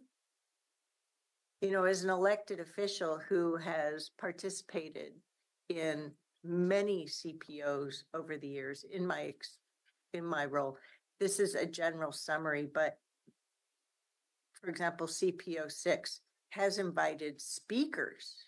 It's not just for a community update. It's an actual speaking feedback action role, which isn't legacy. That's different. What they've described as providing some updates. Hey, we have a new program to define XYZ. Go see us here for that public engagement. That's very different. So, and I think that is what you're trying to staff make sure is allowed for while keeping the focus on county programs. I just wanted to highlight that as you move forward with leveraging these slides for presentations at the CCI as well as the CPO, I think you're going to want to organize it so that it's clear that the board has given direction that we want to make refinements and make proposals in these areas. The why isn't up for debate. And we're not seeking input on if we should modernize the language or should consider, but rather get their input on the hows and the why, the hows and the what fors. So as I went through the county's website on CCI and CPO, it isn't clear to me if the ordinance for resolution 86-58 replaced 80-108 clearly. They're separate. Okay. And then there's a third one, 01-75. So I think you need to be clear about what after potential action, what will continue to live or not, because 0175 leaves it up to the CPOs to change the boundaries.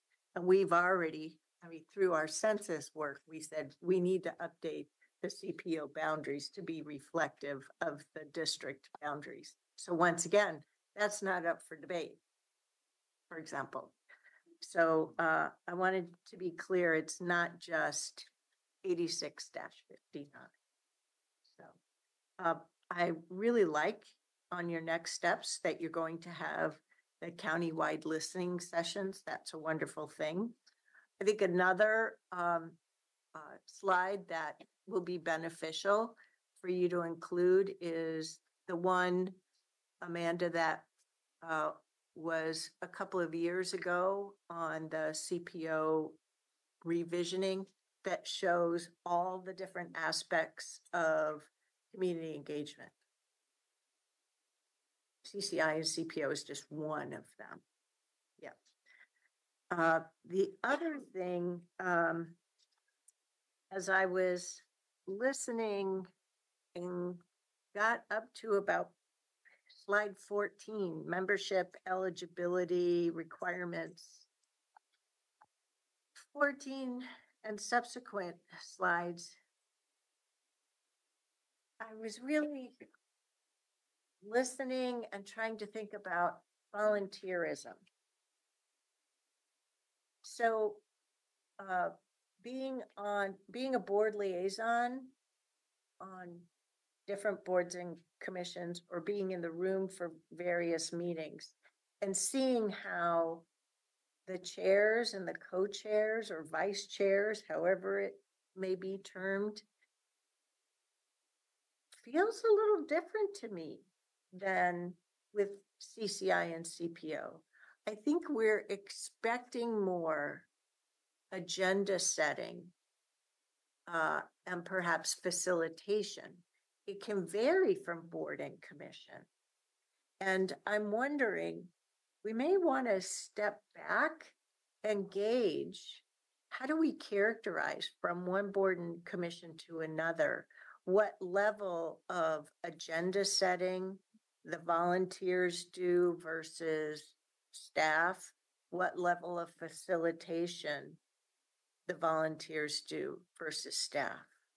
For example, how Commissioner Treese might describe it for ACRE, or how Commissioner Millie might describe it for the local Public Safety Coordinating Council or Public Health Advisory Council. yeah, different examples. Just, you could take just those three, or, you know, we could each take two of our most frequented ones or whatever, just pick two out of your suite and try and characterize that.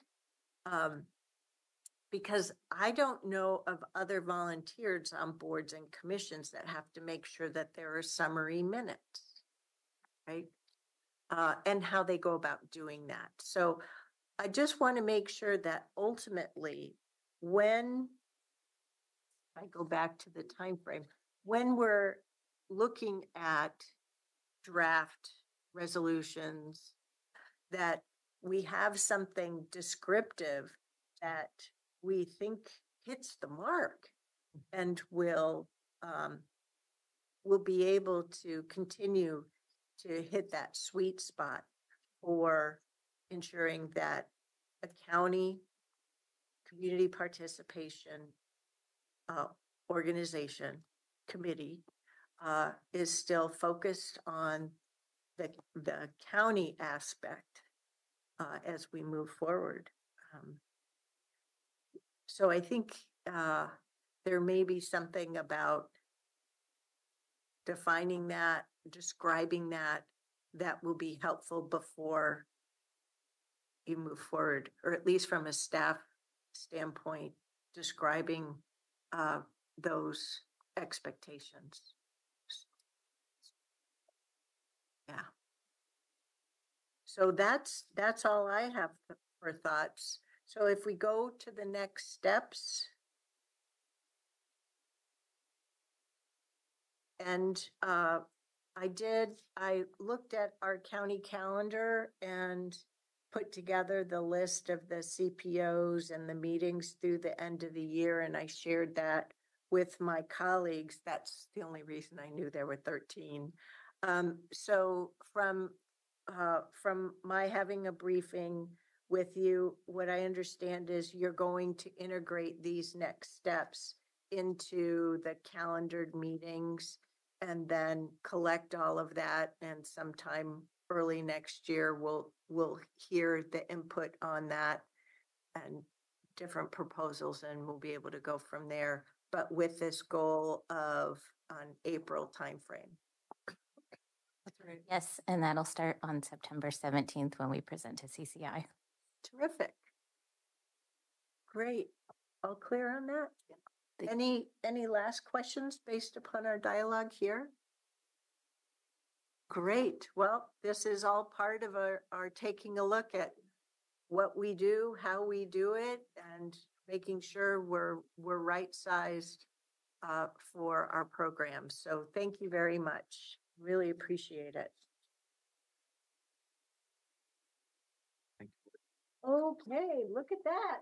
Oh, we're only 15 minutes behind. Great. So we're going to pause here and take a 15-minute break. So we'll get back to you at 3:15. Thank you.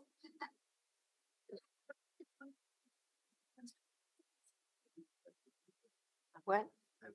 Yeah, probably.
So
Jamming on some. back to topic number 3, Tualatin Valley Highway project update.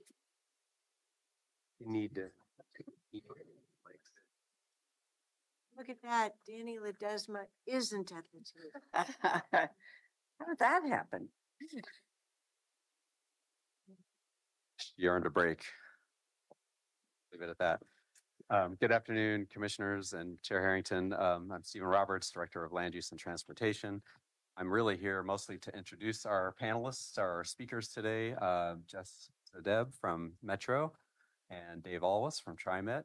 I want to also just recognize a couple of other team members that have been working a lot on this project here at the county. So Aaron Wardell has been supporting us in this work as well. Diami Valentine's been on the technical advisory team, our principal transportation planner. And then I want to give a quick shout out to Adrienne Chalets in the back here from economic development. She's been working a lot with the Equitable Development Coalition. Sorry. Yeah, I'm struggling with the name right now. But want to just give the team a quick shout out there before we get started in the presentation. And so today we just really want to give you a quick update on the project. There's been quite a bit of motion here in just the last couple months after going quiet for probably the first half of this year. And the team will talk through why that's been and give you a quick update on the progress to date. And then we'll have an opportunity to just talk a little bit about next steps. And so with that, I'll turn it over to Jess and Dave. First, welcome. Thank you. Thank you. So my name is David Alwas, Capital Planning Manager at TriMet. I just got back from vacation, so I'm going to be letting my friend Jess do most of the talking, but I'm happy Good to answer company. questions. Commissioner Rogers. Perfect. Yeah, it's a great vacation season. That's right. It is. I'm taking my vacation in the fall, so just here.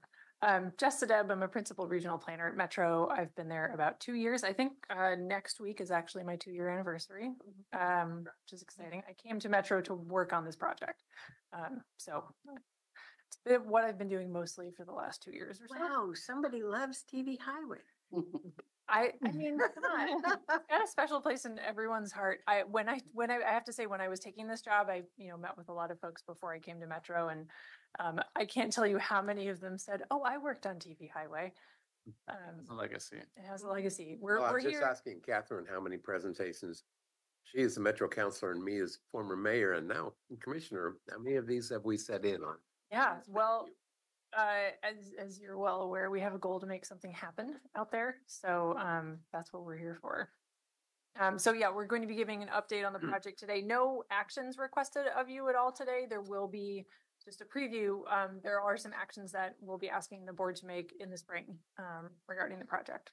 So we'll have a schedule with that. All right. There we go. Excellent.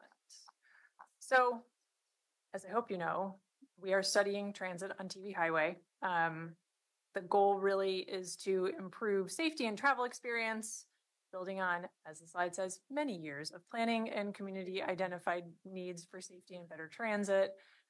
Our hope is that we move into a process with the Federal Transit Administration to get federal dollars to this corridor for this project. The goals that I'm going to share are goals that our steering committee adopted back at the beginning of this project, actually even before I started on it with our former project manager. Thanks to Commissioner Fye for her participation in the steering committee, Commissioner Willie as an alternate. We want to improve the experience for folks who actually ride the bus. And they're really our main audience for this project. Folks who are currently riding it, folks who could ride it in the future. This obviously supports other local goals that you all have as a county for what you want to see in this corridor. And we want to make sure that this is a project that is supported by those transit riders and in particular communities of color in the corridor. Also, those are kind of our aspirational goals. These are our get it done goals. We want it to be feasible to fund, construct and operate, and we'll talk some more about that later. And then we want it to be able to move into this next phase, which is project development. And that's the beginning of our time with FTA to get to that federal funding for the corridor. So why do we care about the Line 57 and TV Highway more generally? TV Highway has more serious and fatal crashes than other roads in the region. It has been on, continues to be on the region's list of high injury corridors. And in fact, most of TV Highway is even within the top 25 corridors for the region in terms of severe and fatal crashes. We know that some of those folks who have been adversely impacted by crashes on TV Highway have been accessing transit or trying to access transit. Also, everyone who takes transit walks or rolls to get to their stop for the most part. And so we know that safety is really important. And we just keep hearing that from community members too. The Line 57 also is a workhorse. It has the most daily boardings for a TriMet line in Washington County. Currently it has the highest bounce back since COVID of any line in the TriMet system. It's at 90% of pre-COVID ridership, and that's compared to a system average of about 65%. So Closer to 70 now. Okay. We're between 65 and 70. The chart I looked at didn't have a line. Don't worry, we're not going to debate it here. Yeah. No need. Suffice it to say, there are a lot of folks who ride and depend upon this bus, in particular in the western end of the corridor, where it's the only game in town in terms of TriMet service. There is ride connection service that is expanding right now in that part of the corridor, but it's a lifeline for a lot of folks. As you can see, this gentleman waiting here and looking down TV Highway for his bus, some of the stops today out there look like that, where they have nowhere to sit, no shelter, no lighting, and actually in this case, even no platform that is elevated from the roadway to stand on. So just the rider experience out there is not up to snuff. Also, it takes a long time to take the bus if you take it from end to end. And in particular, we know that there are a couple pinch points in the corridor where the bus slows down more than others. In some of those, we'll have opportunities to address them with physical priority treatments. And in others, we are not going to buy the fruit stand at 185th and widen the roadway there to fit in a new lane. You know, that is the worst pinch point in the corridor in terms of transit travel delay, but really there's just not space to address it with physical treatments there. So we'll work on that with other treatments there. Besides, the public has invested in intersection improvements at that location multiple times, and it's not going to happen again in anybody's lifetime. Yes. Yeah, there are a lot of intersections in fact along the corridor that have had upgrades recently, and those are places where our current design really is not going to touch much. We are going to very light touch in those places. I'm thinking like 209th Century, Corn Pass. So a bunch of those places that have been recently reconstructed. So that's the why. So what have we done since about spring of 2022 until the end of last year was what I'll call round one of our work. And that resulted in a design for a project that cost about $550 million. That number was frightening to, I think, everyone involved. What that represented was building every station location in the corridor to a standard that you would build it to if you were going to rebuild the entire corridor. So if you were going to change what the cross-section looked like from end to end, we were building those stations to that level, to the level that is in ODOT's new design guidance. And so that meant rebuilding every location. That also meant because there was that great of a change in the cross section, and because we need to comply with the Union Pacific Railroad's requirements to get stations out of their right of way and far enough away from their center line for safety reasons, there was a really big footprint at every single station in the corridor. That project design also had some access control medians, excuse me, in between stations. And we were also attempting to kind of offset the road in some locations to mitigate speed in the corridor as well. And so that design was doing a lot, and doing a lot more than a transit project specifically needs to get federal funding in this corridor. We took a while to figure out whether we could phase that project with that project design, did a bunch of work around how it would rate from a federal perspective, shared that all with our steering committee, and they all came back and said, we want to see a project from end to end, go back to the drawing board, bring us a cheaper project. So we did. Spoiler, it took a lot of work to get there. That's why we were sort of quiet in the first half of this year, because there was a lot of putting pen to paper. But the other really important step that we took in that first round of work was identifying our draft station locations. And that work was completed to come up with a draft list that we'll be taking out for public engagement this fall, which we'll talk about later. But just want to let you know what this station location process looked like.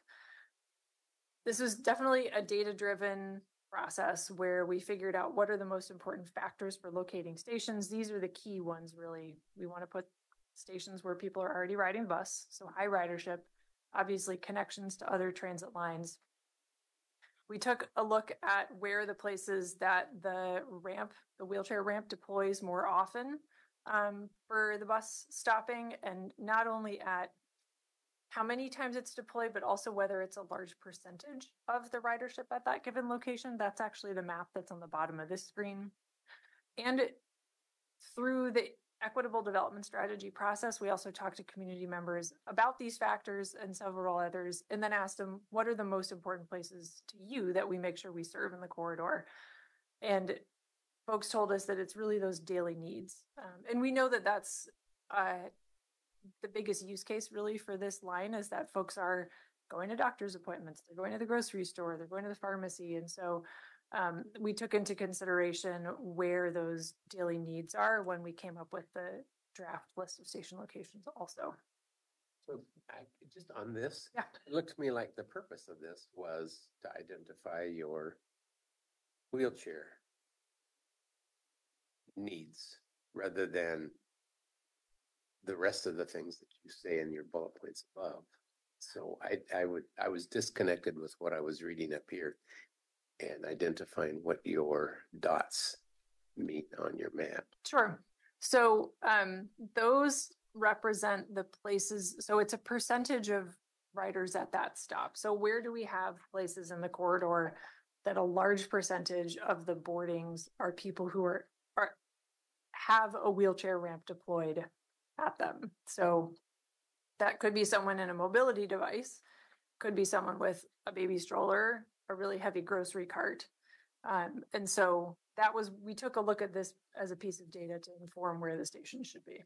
I think, to be clear, though, I think your point, Ms. Wiley, this is just one data point. And so we're also looking at ridership, we're looking at, major destinations, we're looking at transfer points, all of that. This is just one map that we included.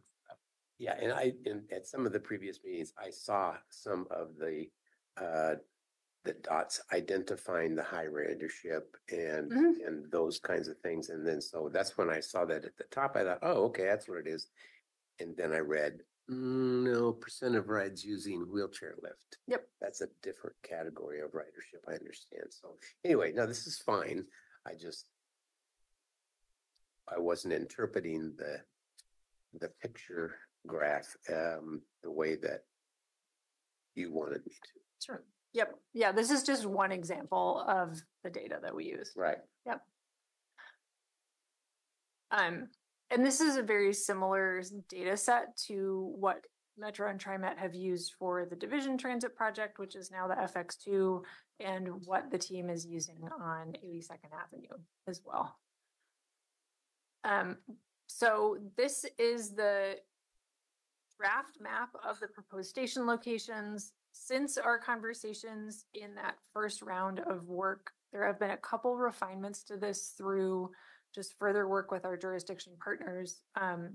So this is the map, not this specific map in terms of its styling, but these are the locations that we will be asking folks about this fall in the engagement. And that's a really important step, because our locally preferred alternative, which is basically the outline of the project that we will all come to agreement on, consists of a couple pieces. That's the mode, which we know is bus rapid transit, the alignment, the terminus, which we know we're going all the way from Beaverton Transit Center to Forest Grove, and then the general station locations. And it's important also to note that these are general station locations. We know that there will be a station, or we're proposing that there should be a station at Corn Pass. We have designs that show us where that could go from a feasibility perspective of interacting with driveways and the existing stop location and how far it is away from the railroad. But those will continue to evolve as the design moves forward and as we just get into understanding more about like utility locations. That's not something that we have, say, survey data about right now, and maybe that will shift a station 20, 15 feet in one direction or the other. But what we need to get agreement on from our steering committee and the public is general station locations. There will be a station pair at this intersection. So it's that level of detail. Okay, so our work in round 2, early this year through now, our project team and our consultant team revised the design approach to identify a project that's still eligible for that federal grant program. It included a lot of back and forth with ODOT because, as we all know, this is their road. And we got to a really good place with them in terms of agreement about station design and whether those are going to be in lane or out of lane. And that was a great process. And I think that sets the project up really well for moving forward, for getting that level of agreement with the Region 1 staff about that. So that played into our revised design. We also explored this idea of a non-federal project because there was an idea out there that maybe we should do a smaller project. Maybe we could do something in this corridor that still brings a lot of benefit, but doesn't have to adhere to all of the requirements that the Federal Transit Administration puts on a BRT project. So we explored that option. We did the work to identify what those elements would be. We did the work to cost that project. And at the end of the day, where the way the numbers shook out, basically we had, for the same level of local investment, about the same level of local investment, you could get a federal match and a bigger project, or you could get a non-federal project that did less. And so in their infinite wisdom, our steering committee voted to move forward with the federal project. I didn't put it in this slide deck, but I had a very no-brainer bar chart that showed this. So, our steering committee at their meeting in July directed us to continue trying to move forward with this federal project. So that's where we are now. We're committed to trying to make that project work. So I want to take a minute to describe what the project is, what this consists of. So every station location, and we'll talk about this a little more on the second slide, but you'll also notice that I keep using the word station and not stop. And that's a very conscious choice because the whole idea for the FX brand within TriMet and BRT generally is that it provides a higher level of service and just feels a little bit more like a rail line than a bus line, right? So that's why we end up calling these stations. It's also indicative of the requirements that FTA has for basically like the level of service that you're providing. So at every station in the corridor, there will either be an enhanced crossing or a traffic signal. And that means that a station's located at an existing signal, an existing crossing. Our project is building a crossing, or between now and when we believe this project will be constructed, ODOT is building a new crossing. So that's a commitment to safety, to making sure that people can get to the stations from either side of the road, because most people take a round trip. This project is also going to eliminate the partial pullout stop design, which is what we have a lot of out here, where the bus stops in the bike lane and then is still hanging out half in the outside travel lane. And folks sometimes misguidedly think they can get by the bus, and it creates safety issues for automobile drivers, truck drivers, bus drivers. So that's an issue in terms of design. We're also really trying to work on the interaction of people biking and bus drivers at the stations to make that a clear set of expectations about who's doing what when. And then lastly, unlike that photo I just shared, we won't have people standing and waiting in the shoulder anymore. There will be some type of a curved waiting area at every location. So moving on from safety to talk a little bit about what the experience of riding the bus will be like. This is an example station from the FX2 project. This is at Division and 82nd. But the key elements are shown in this photo. We will have shelters at every station. Those shelters will have lighting in them. What you see in this photo, the little sign that's sticking out that's got the real-time arrival information on it, that actually also provides lighting for the station. And I pass by these regularly at night, and they are bright, and it's a very different feeling. And I know that we've heard a lot from folks about personal safety in the corridor as well. And just, it's hard to imagine sometimes if you don't already take the bus, it's hard to imagine yourself taking the bus if it doesn't look like you would be comfortable waiting there. And so this type of amenity, I think, is really important for people conceptualizing even taking transit too. We'll also have real-time arrival information at the stations. The service should be faster and more reliable with this project as well. As I noted, there are definitely pinch points in the corridor that from a physical perspective we can't address. There are other locations in the corridor where our project design proposes to have a shared right turn and bus only lane so that the bus would be able to get through the intersection more quickly.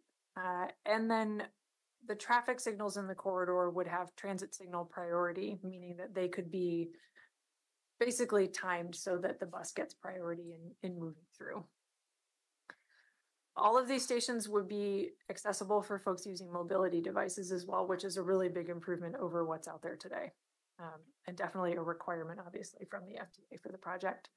And this project would bring zero emission buses to the corridor earlier, probably than would be TriMet's plan otherwise.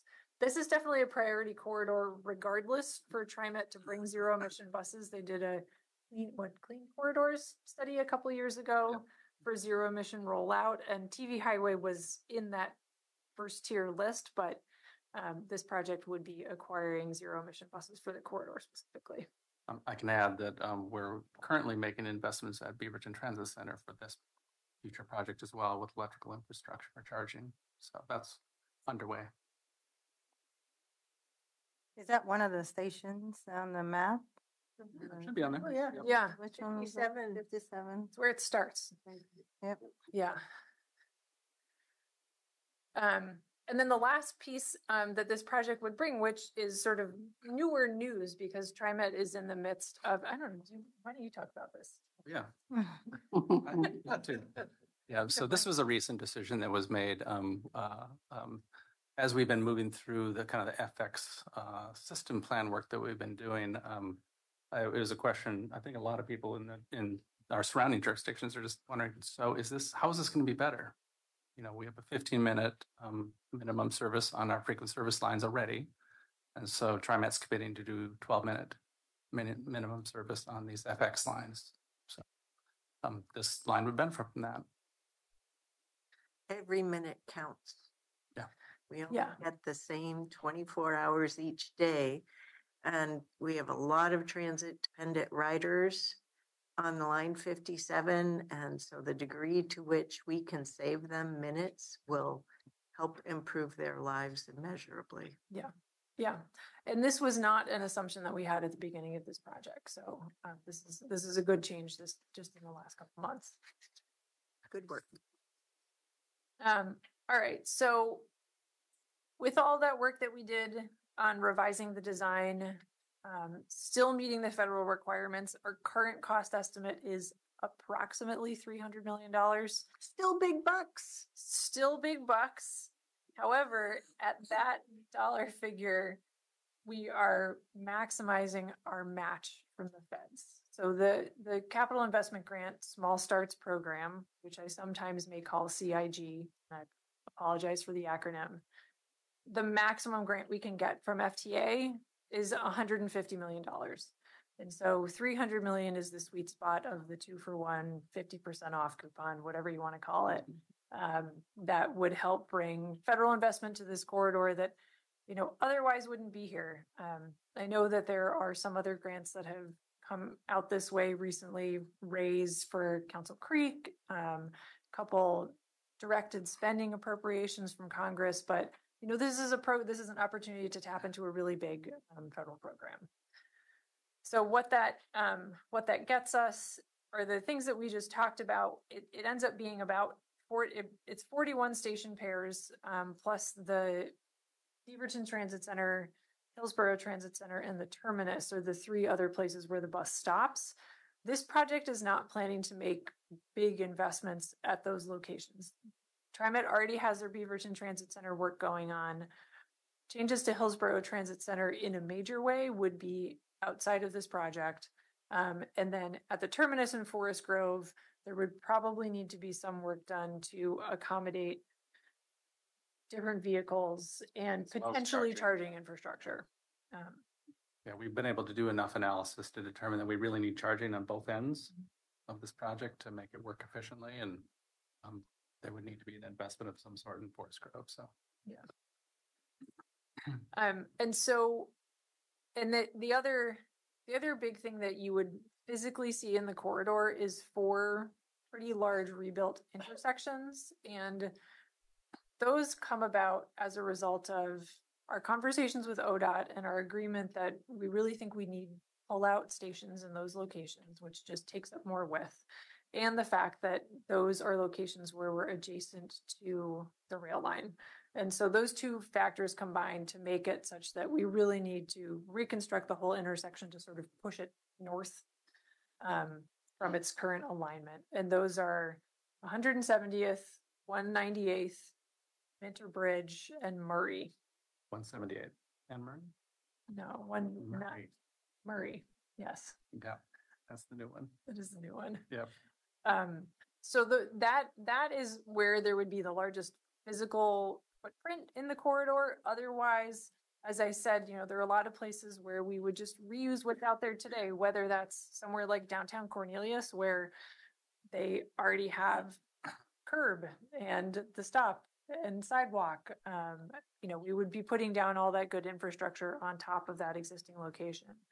And then this also obviously covers transit signal priority and the vehicles to serve the corridor. But that transit signal priority is something new that folks will see. Physically, the imprint is small, but they will notice. Actually, I really liked you all did a sort of little explainer video when the FX2 opened, saying, "Did my bus just run the red light?" Yeah. But then once we get used to it, we won't even see it. Right, exactly. So yes, that's an important thing. And, from my perspective in thinking about this as a safety project as well, the larger visual impact of stations in the corridor has a safety benefit. There's some amount of research that creating more friction along the edges of the roadway will help people slow down. I think just from a driver perspective, there'll be potentially more expectation that folks will be in the corridor taking transit. The roadway, as long as the rail line is there, it's never going to have an edge on the south side. And so the road will just kind of continue to suffer from that perspective in an urban design scheme. But I think having just more stuff in the corridor related to transit can help. Winter nights in particular are going to be a huge challenge. So I think just the lighting levels, and it's going to create more of an urban character, just even along the rail edge, because you're going to have a regular rhythm of that kind of lighted edge. Yeah. So if you have a chance to drive or walk or take the bus along Division sometime at night, it would be an interesting preview of what this looks like, especially, farther out East Portland into Gresham. I just had dinner at Little Beast the other night on Division, and there's a stop right in front of it. I recommend going there and having dinner, and just it's wonderful to watch the bus pull up, and the station really occupies that space nicely. Yeah. So we talked about $300 million as the total project cost. This is information that we shared the last time we had a steering committee meeting about how that balance of 150 million to the local partners could shake out. Starting from the bottom, we know that this is a project that will be, well, I can't say we know because this is a decision that gets made by JPAC and Metro Council eventually, but we are very hopeful that this will be part of the Step 1A bond funding from RAFA process that's going on right now. TriMet will be submitting the nomination for that project. And to be determined as to whether or not we actually need to all submit letters of support for that, or if it just stands on its own 2 feet, and we'll work with staff on that. Letters of support never hurt. Yeah, it's true. Having lived through the whole division Metro Council experience. So our foundation starts with RUFA and a regional funding allocation. So there's within that, that's actually both RUFA bond funding and the $5 million in carbon reduction program federal funding that was allocated to this corridor, I think about a year and a half ago. And then another $1 million of corridor funding for Metro that would start a foundation for the project. Going up the chart, we know that the state has to be a large player in funding this project. There's no other way to do this. We also know where ODOT is right now in terms of their own asks, and we are working with our government affairs folks and with TriMet government affairs. And when the time is right, we will be working with your government affairs folks to figure out what the message and the work is to make sure that this somehow ends up in a transportation package. And what the best way for that to happen is a little bit to be determined, but we are taking to heart all of the guidance that we have heard about this being a package that's about programs and not projects. And so we're starting there. And we know that this is ODOT's roadway, and that as an agency and as a state, we are really interested in safety. And so I think there's a strong case to be made for the project from that perspective. So we know that the state needs to be in this for a big chunk as well. Next chunk is TriMet, and they will run this line. And a lot of it will end up being actually physical assets that are their own infrastructure. And so they will be another major funding partner. And then the last chunk to local partners, the county and the 4 cities in the corridor. We've started to have discussions with each of those 5 jurisdictions about how that share will break down. And we're just at the beginning stages of those. And so to date, those have really just been staff level conversations where we're starting to try to share numbers and break things down for everyone in the corridor. But I would suggest no later than the turn of the new year, with however city councils end up, that you start those conversations with the city councils, because that local match cannot be with federalized dollars. And so here's the example I want to test. In some projects in the past, Cornelius and Forest Grove, being smaller cities, have leveraged CBDG funding. And I'm not sure CBDG funding, being federal funding, can be used as a local match to an FTA grant. So it's, to the degree that there are nuances, having long lead time in training city councils for these large projects can be beneficial, because it gives them the lead time to think about how to start sequestering SDC money or other money, TDT money, towards that end. Yeah. And I'm hopeful that there's enough. What's that new category we created with MISTIP? Yes, thank you. Large project opportunity. Whew, rolls off the tongue. Sorry, I wanted to clarify, we did not include the TV highway project on that list of eligible projects, but we do have a funding strategy in mind. And I'll just say, to Jess's point, that we've started these conversations. I'll be prepping a memo to your board just to outline the county's proposed approach to funding its share. Great. Can never start the funding puzzle too early. No. And thank you for those comments, Chair Harrington. Just as a point of clarification, so for this program, we can have up to 80% in federal funding, which means that it's the 150 that we're assuming plus another 30%. We have a little headroom then. There's a little headroom. Some of that is actually taken up with what I just described as the regional commitment. Both the carbon reduction program and the RUFA dollars are actually federal. So we start to close the headroom a little bit with that. The other consideration is that also impacts our score for the CIG grant application. And we need to keep above a particular threshold for that. So yeah, the question of whether dollars are local or federal, or I guess federal or non-federal, is certainly top of mind for us. Okay. Yeah. Before you move on. Yeah. From that one, Sure. I have some at the very end, but it always intrigues me how we cobble together money. It's been historically that forever. Regional flex funds are difficult. It always depends on who thinks it's their turn that particular year, and I haven't followed that, and the FISA probably have, but that's interesting. My question for TriMet is, have you built the operations into this?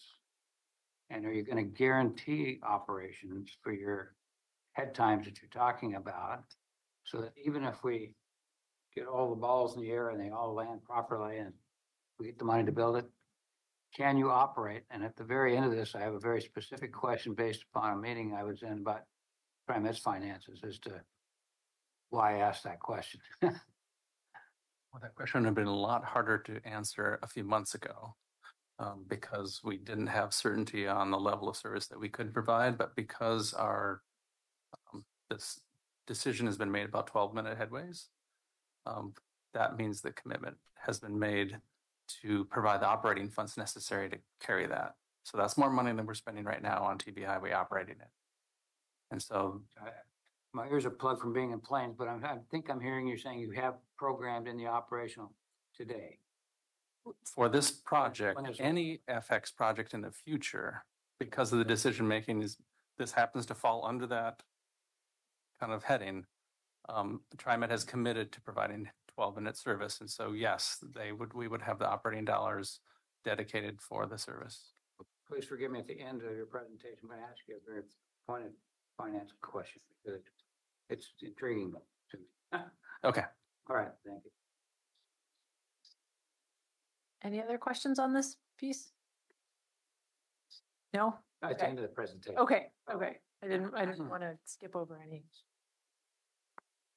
Okay, so this is where we are headed with the project in the immediate term. We're here in, well, that dot should probably move. We're almost into fall. I don't know if your children went back to school recently or if it felt like fall, but we are headed into outreach and engagement this fall, which I'll talk about in a little bit. That gets us to a point where we can have a draft LPA, locally preferred alternative. Our plan is to bring that draft to our steering committee in December and ask them to recommend its approval in January. That kicks off the round of jurisdiction approvals of the LPA, and that's your opportunity to have more discussion about what you want to see in project development when we get there. Eventually, that decision goes back to JPACT and the Metro Council because an LPA is an amendment to the regional transportation plan. And that's the eventual sort of approval step that needs to happen for the project. Ongoing, obviously, are these conversations that we talked about in terms of funding for project development. That would be a fiscal year 26 ask to partners to dedicate funding to the project development portion of this project, which is a process that takes about 2 years to get us from where we are now at conceptual design, 10-ish%, 10 to 15% to 100% design. So that's an FTA term of art. We get all the way to almost construction with project development in a transit project like this. And then obviously there'll be the state legislative discussions going on then. When we apply to enter project development, and when I say we, I mean TriMet applies to enter project development, all of the funds that we'll use to complete project development have to be committed, meaning that there's no further action that has to be taken. That often happens in the form of an IGA. So that's something that I know would come back to you as well as a board in the spring. Eventual construction funding wouldn't need to be committed until the sort of late summer, early fall 2027 timeline. And that would... You might want to go to the next slide. Sure.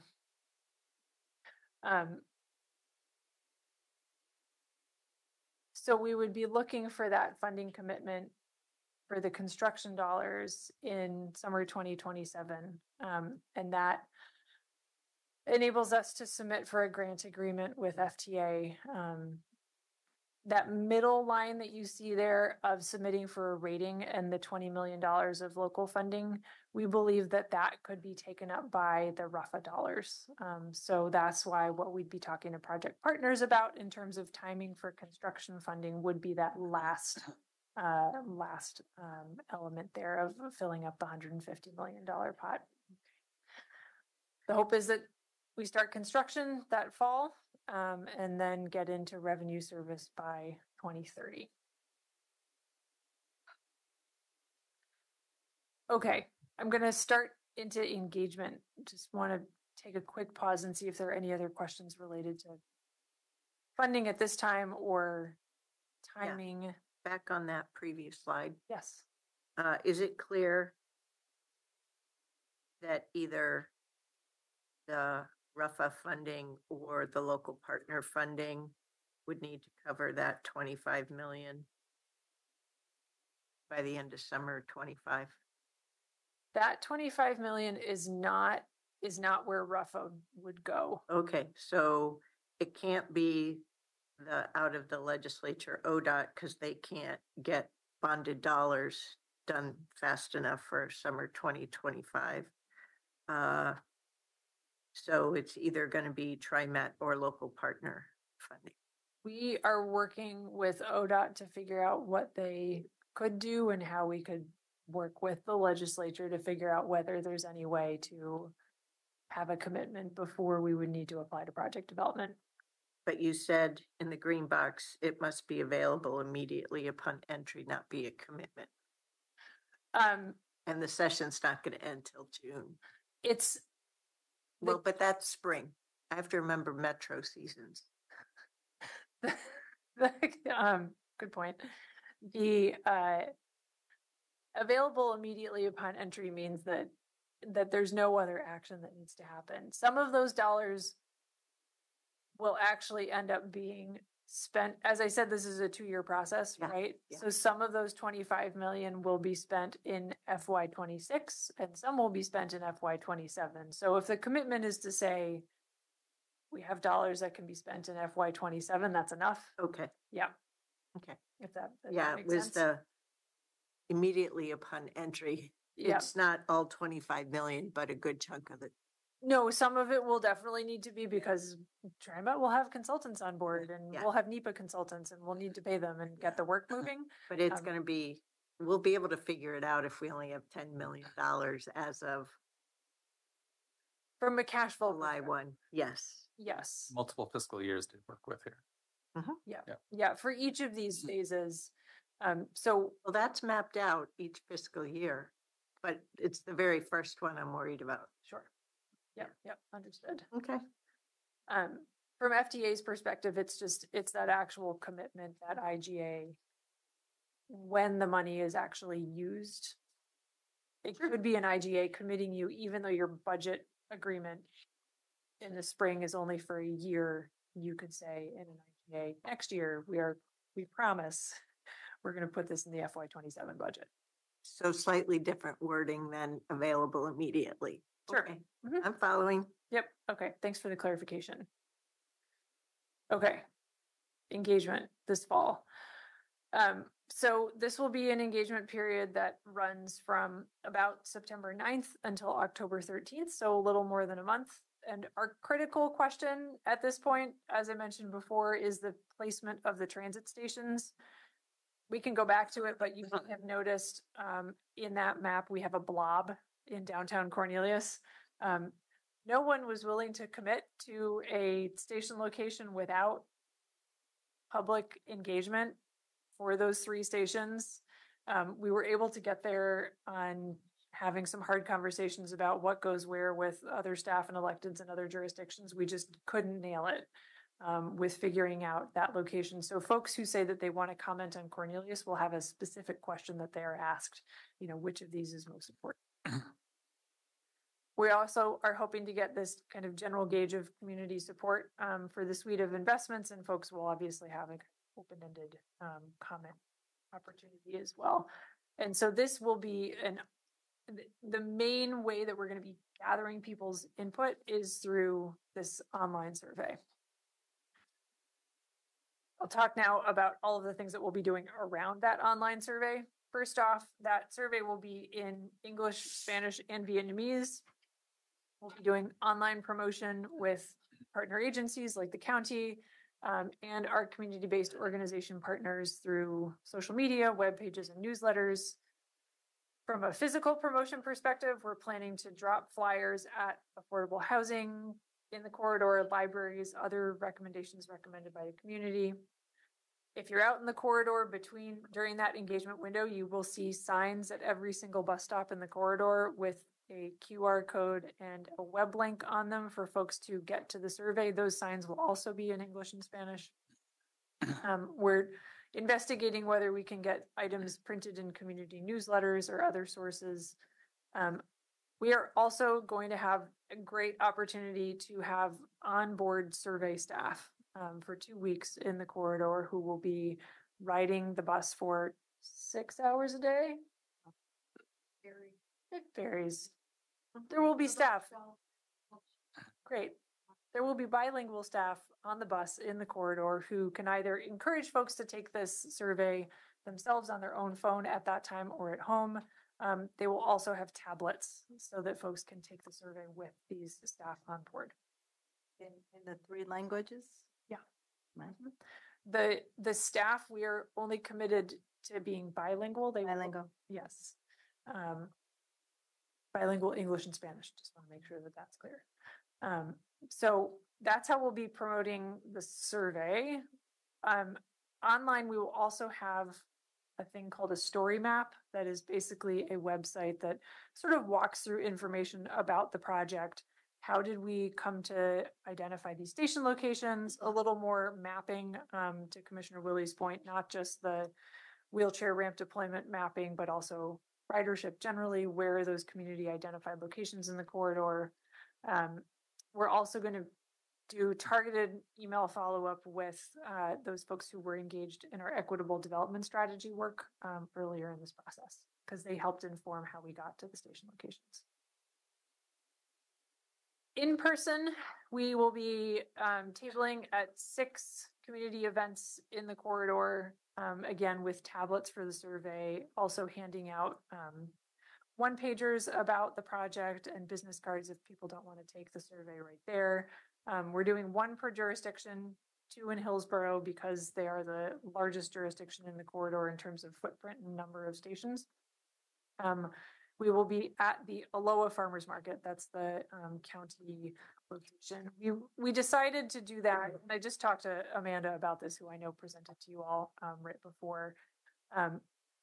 We decided to do that even though it's a little bit off the corridor, because we felt like between the signage in the corridor and the onboard surveys, we were going to be doing a really good job of reaching folks who are currently riding the bus. And we wanted to get out to a location that's still within the Aloha community, but it's off the corridor, and we know that.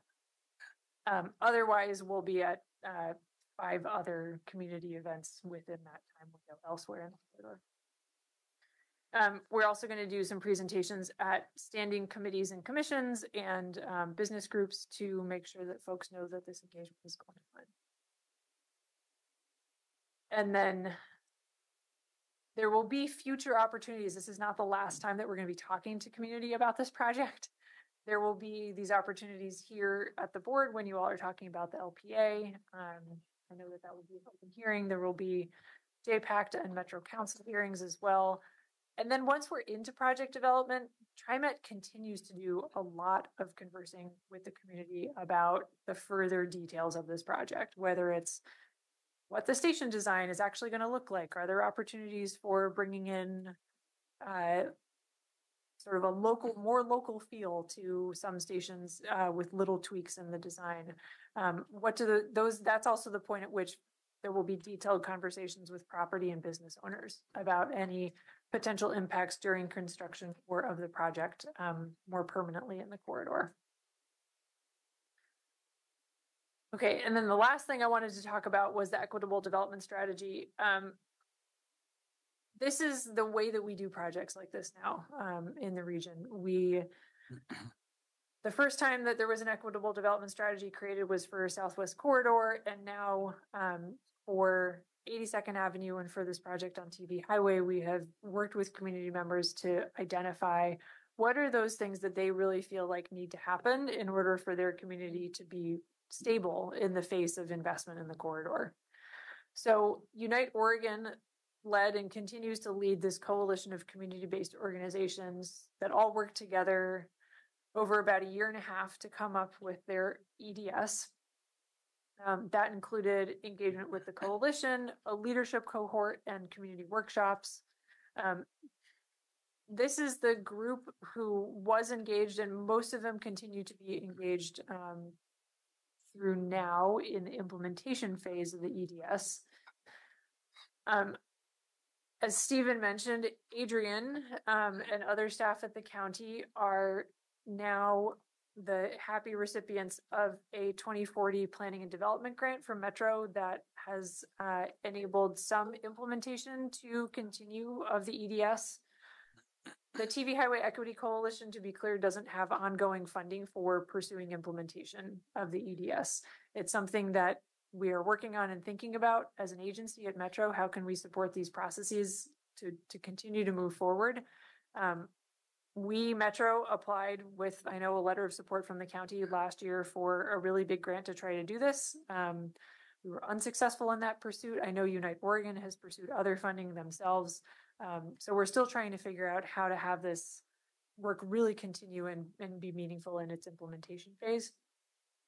The work ongoing right now under the 2040 grant has a lot to do with community engagement and with getting a little bit deeper in identifying what are the ongoing programs and projects from government partners and others in the corridor that start to meet the needs that community identified in that EDS, and really get those lines of communication and conversation open between the community-based organizations and government partners. So I've appreciated working with Adrian and other county staff on that. That is our last slide. So, I will take down the presentation. It's already been done. Commissioners, any questions? Comments? How many stops are on there from end to end? Today or in the planned project? Both. Planned project is 41 80. pairs. 85. That's the 41 pairs plus Beaverton, Hillsborough, and Forest Grove. Yep. Today, 134. Two. 32, I think. Yes. Many of those stops that we are proposing to consolidate are very low ridership. So the proposed stations, based on today's ridership, 79% of the riders will still get on at the exact same stop that they get on today. And 97% of riders, thank you, that's great. 97% of riders will get on at a stop within about a 3.5 minute walk or roll. That's 1,000 feet in either direction. So we're pretty confident we've got them in good locations. Yes, VRT always means changing the location of stops and having fewer stops. And that is a trade-off. Yeah, I just remember this discussion it's been a while back, but that's the reason I asked the question. And I know the conversation back then was, do we need that number of stops? Which ones could we eliminate with the BRT? And how much time will we reduce per trip? Because that was an issue. So anyway, it sounds like all those things have been addressed. And I really appreciate where the steering committee ended up in terms of their vote. I think there was good decision making there. Yeah. My specific question at the end, and it's probably not fair in this presentation, but it does have some bearing. I was on HB 217 meeting the other day, and those are fairly tame. You go along and you hear what's happening and know that things are going to be about the same next year and the next year after that. Except there was a slide that TriMet presented that I think alarmed several of us. And that slide, which Stephen, you ought to get that presentation. I think it should be shared with this board, showed that TriMet's on a fiscal cliff, about 31 deficit spending. And so I asked that question, to which I said, I deeply respect the organization and it's been great, but what are you going to do about that? Normally you start having course corrections, at which point the CFO for TriMet joined the conversation, who I've known her a long time, respect her, said, well, we're hoping our projections are going to change. So what's any of that got to do with this conversation? There was an allusion that other lines may have to be looked at as a service delivery. And so hence my question, did you fund the operation to this? Because this is a very important line. Can you sustain it? What is TriMet going to do in the future? So I don't know if David, that's kind of outside your wheelhouse. You're in the capital construction end of it. But Stephen, I hope that the board can see some of that information, because that was, as I told Nancy, who's their CFO, I said, Nancy, I have great comfort in your staff and what you're doing. I know you guys are looking at it as well as you can, but it is concerning. I mean, as you start putting in, you saw Washington County's contribution, regional contribution. If all of a sudden there is hiccups, how are those going to be attended to? And I think it's just good for this board or any board, because there was other counties there who are going, yeah, we kind of like to know what's going on. Should we be concerned? So anyway. Yeah, I can't speak to it. I'm going to let Nancy take that one. So Yeah. Stephen, towards that end, I think what will be helpful is if you can get that presentation and in that transmission to us, note which particular slide, but also please describe what process TriMet uses for looking out into the future. It's not unlike our 5-year forecast, where we take current revenue projections, current spending rates, and identify that there's a gap that has to be managed. But I would appreciate, rather than my painting that general sketch that many utilities and governments use, hearing the TriMet process in TriMet's phraseology. I can say that Right. that part of this project, TV Highway, is proving our fiscal kind of capacity. Yeah. And we have very, very good bond rating, AAA. So we are going to work very hard to maintain that. And I suspect is what you are suggesting is they're looking at the potential projects in the future and like, okay, we need to do something. Well, and also you spoke earlier about how ridership recovery continues to escalate year over year. And those are ridership dollars, ridership revenues, as I think you labeled them. So yeah, I'm hopeful. We're just not as familiar with it. Yeah. Eyes wide open. Eyes wide open. That's exactly right. Yeah. Anything else? Thank you for all the great planning and foresight that goes into practicing the art of the possible, so that we can go after federal dollars and help bring them home. Good things here in our communities. Yeah, good Thanks for job. having us. Thank you. Yeah, appreciate the opportunity and support. You bet. Stephen will help us author some letters, even and Jessica and the whole team. Thank you.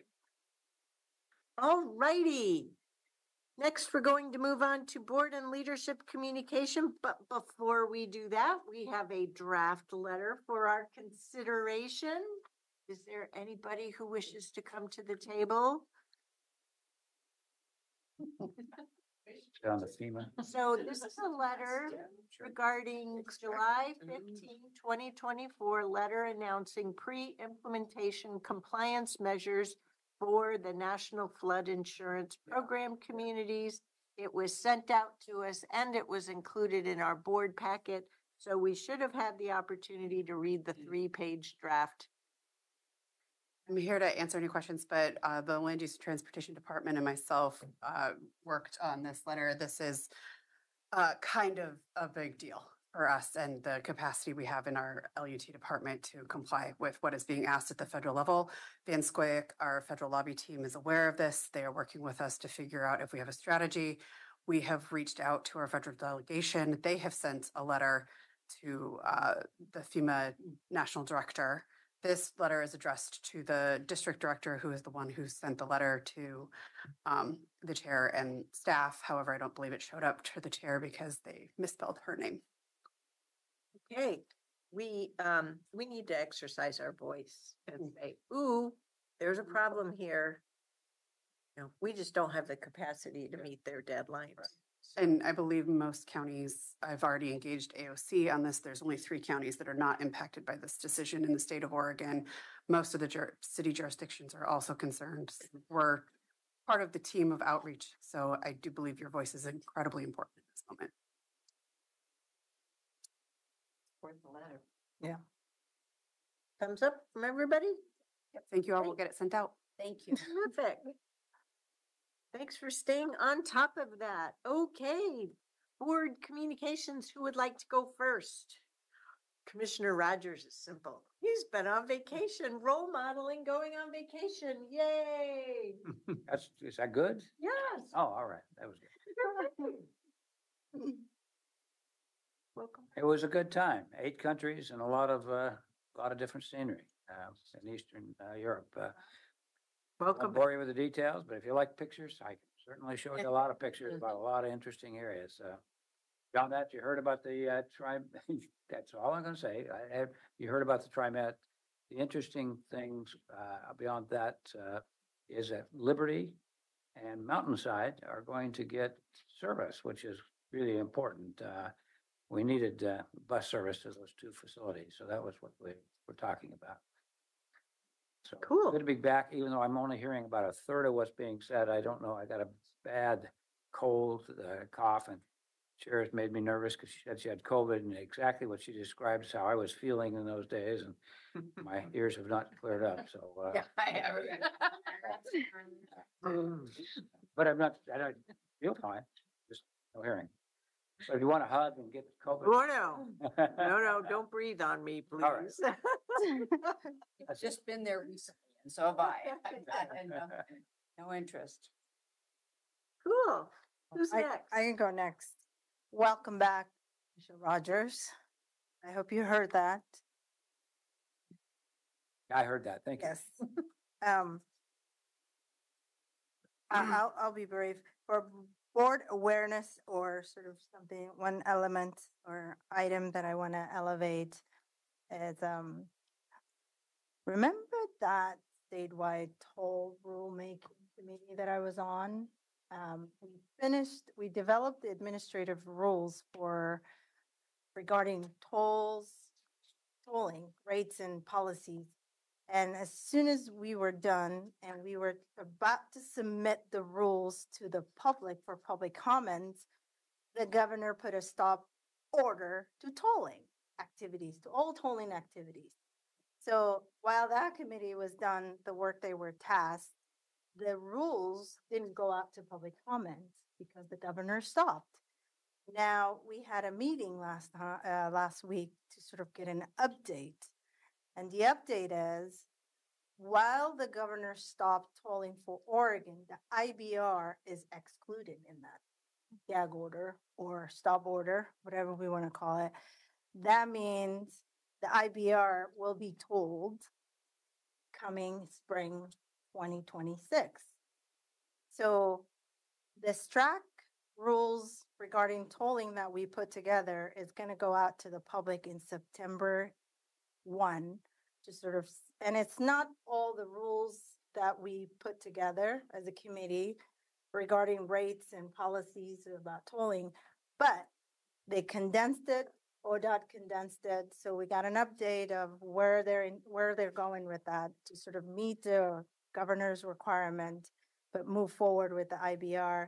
And the updates that we got was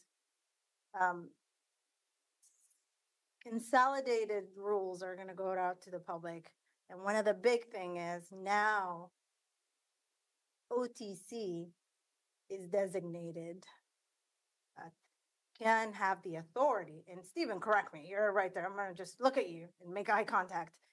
But OTC will designate a road a tollway now, which is a change of authority. So that's the big thing about the rules that will go out for public comment in September. And I think that was a bit of a shock to a lot of people because our tech was advising the director of ODOT to sort of set the rules about tolling, but now OTC will have a role.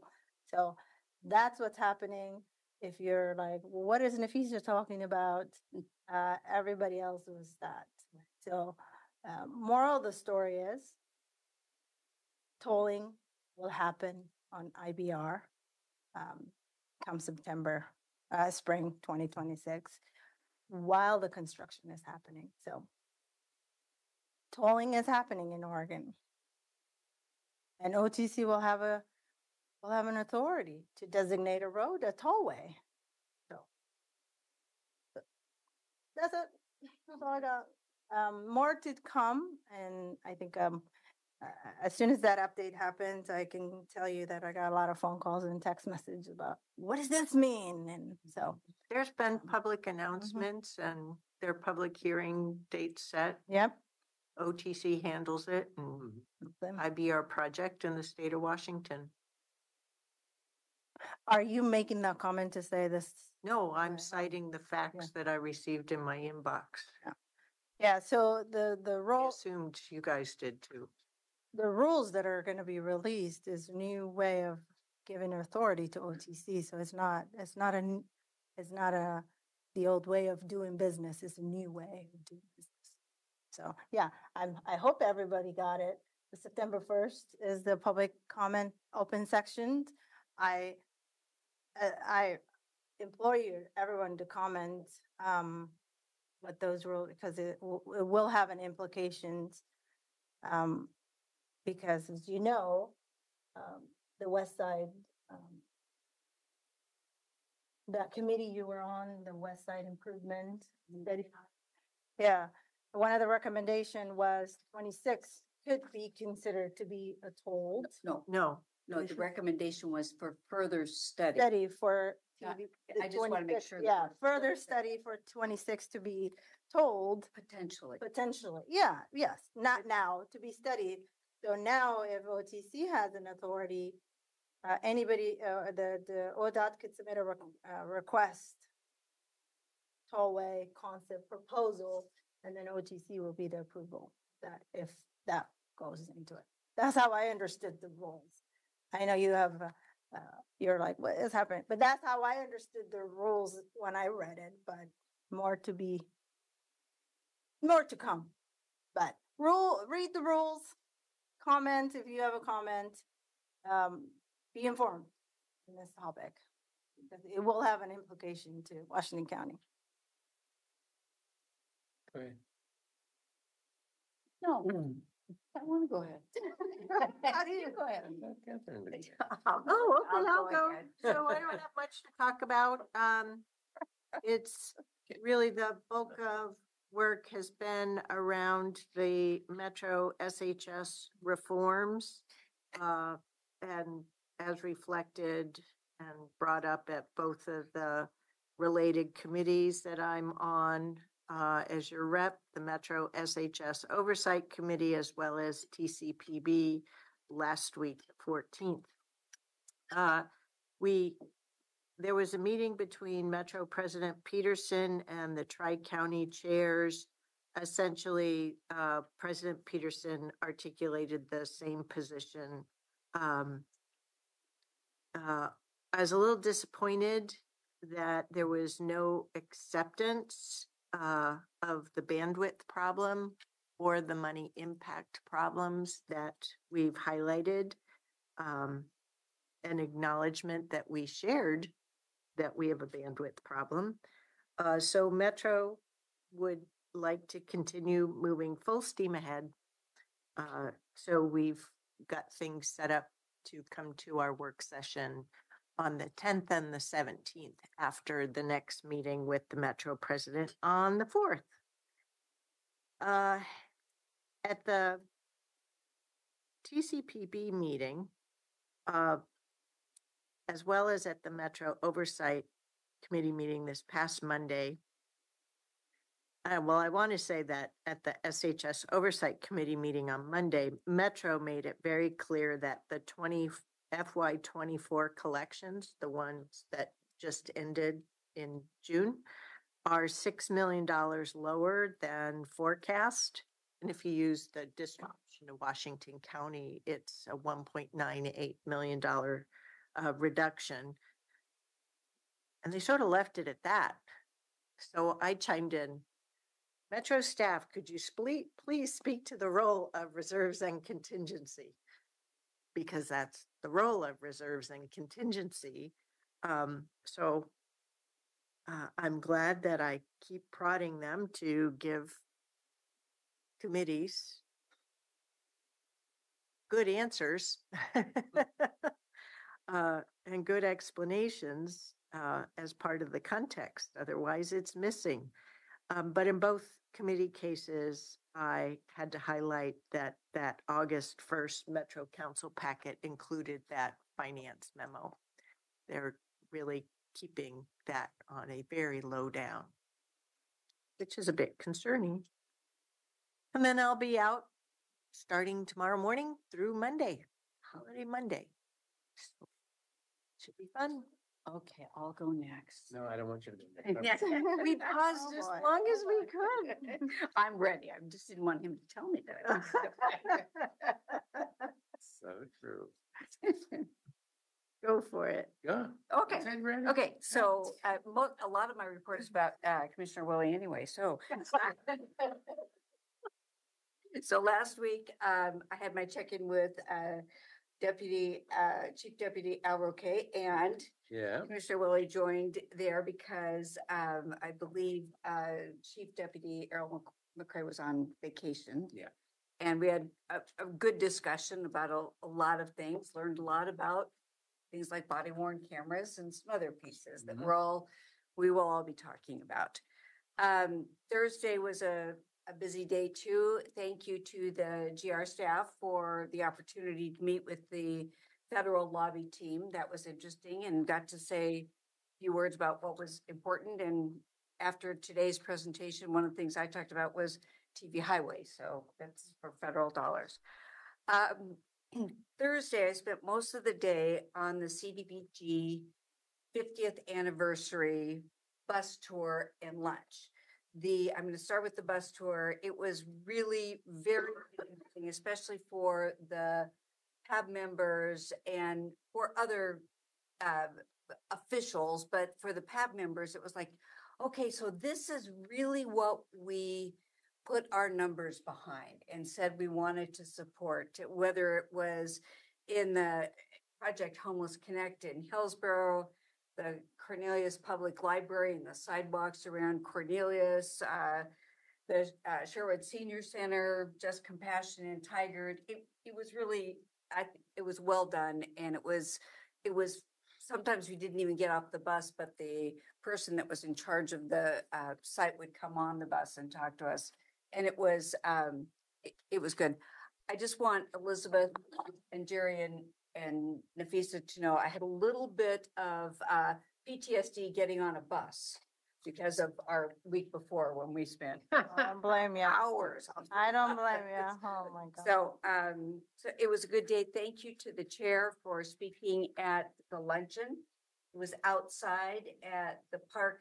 The name of the park is meeting right now, but the chair did a really good job of recognizing the importance of the CDBG dollars, the history of the dollars, the investments that we've made in the community, and did not miss an opportunity to ask our HUD representative who was there, Brian Guinea, for more dollars. So Yeah. that it was good.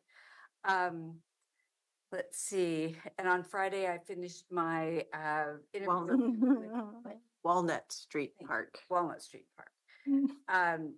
On Friday, I completed the interview with the Matrix Consulting on the jail capacity study. So I was glad to get that done.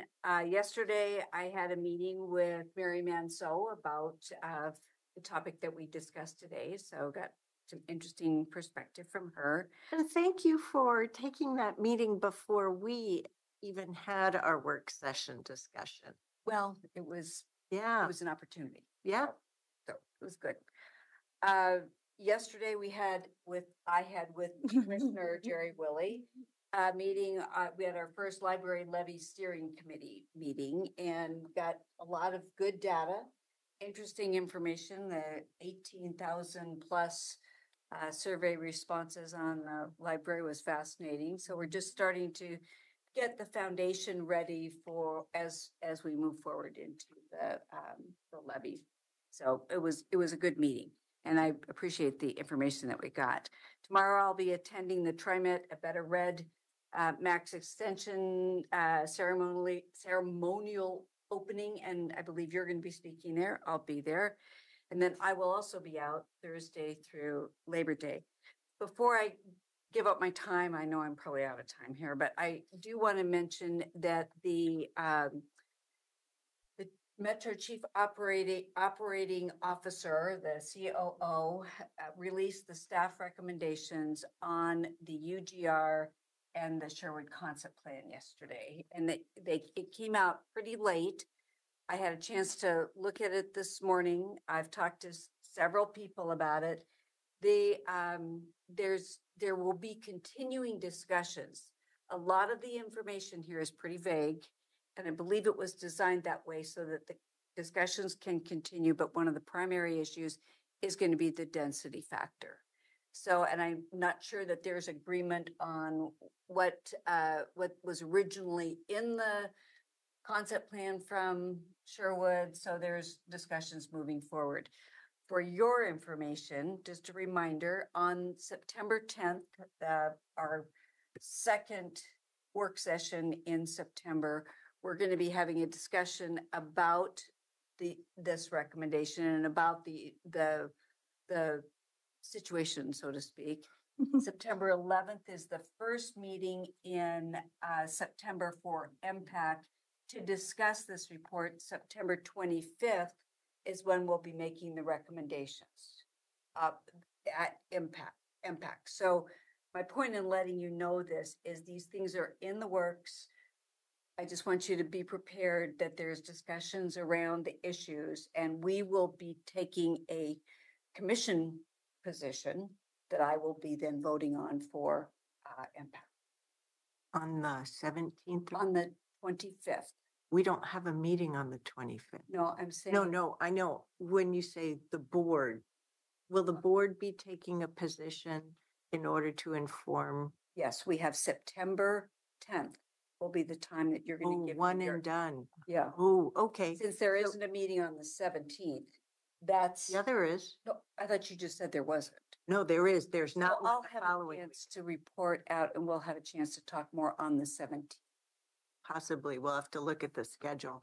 Can I ask a couple of questions about the recommendation, or at least for the topic sheet to us?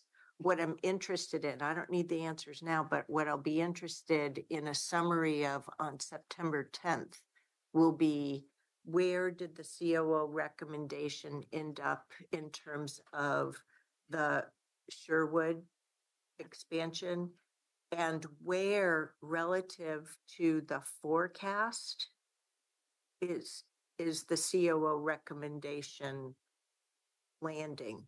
You know, they have a range forecast, and based upon. You want to know I where just the want to know COOs within the range, yes, where they selected. Yeah. I'm sure we can do that. What I want to make sure I made clear here, and I'm not sure I did, is that there is discrepancy right now Oh, between what Sherwood presented on their range for density versus what the staff recommend, the CO Staff. recommendation has. Yeah. Okay. and that's a point. There was originally Metro in the look at industrial lands was using a 25% slope. They got feedback that for most evaluations, a 7% slope is used. They reduced it in the recommendation to 10%. So there's evidence in this recommendation that there was give and take, but we still have work to do. The other thing I want you to know is that I did ask as chair of Impact that we have a coordinating committee meeting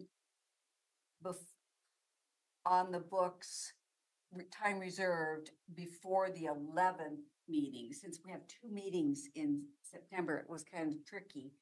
But that way now I did reserve that. We've got some things as a coordinating committee we need to talk about, and how do we hold this discussion in impact. So that's all, everything's in lockstep. And I think it was Jessica provided me with a timeline, and I can ask her to provide it to all of us about what the next steps are from August 28th through December 5th.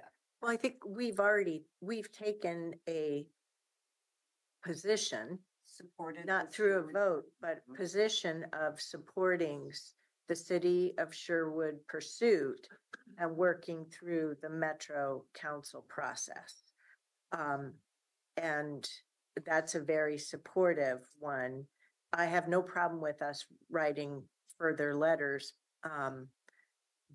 but we're not the decision maker per se, so there's only so much time that we're going to be able to allot given our packed agendas.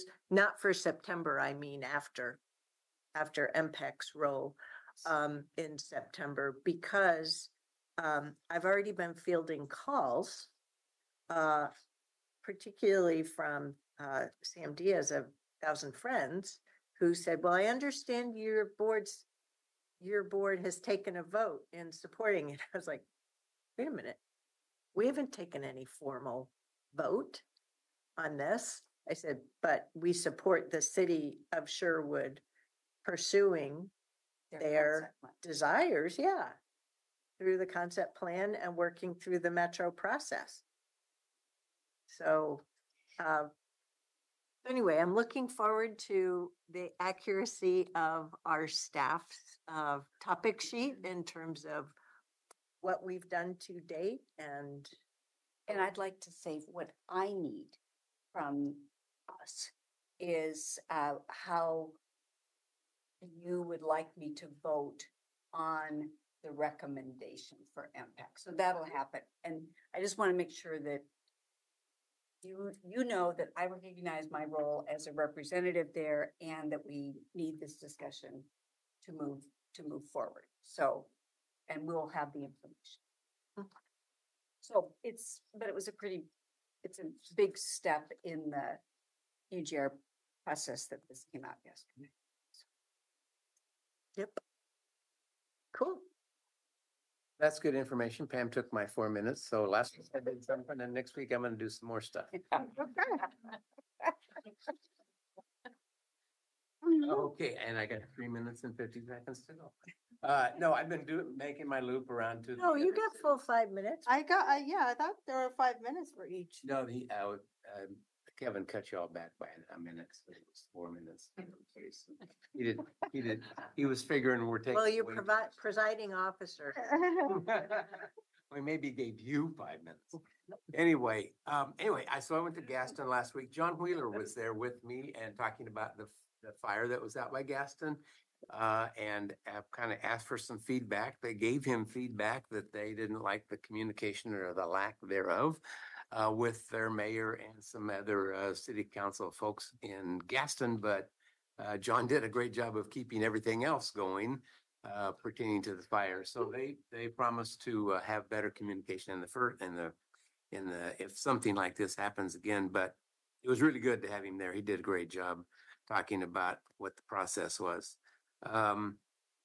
So I had a meeting last week with a couple of veterans. One is a member of AVSAC with me, and then his friend Flynn Phillips.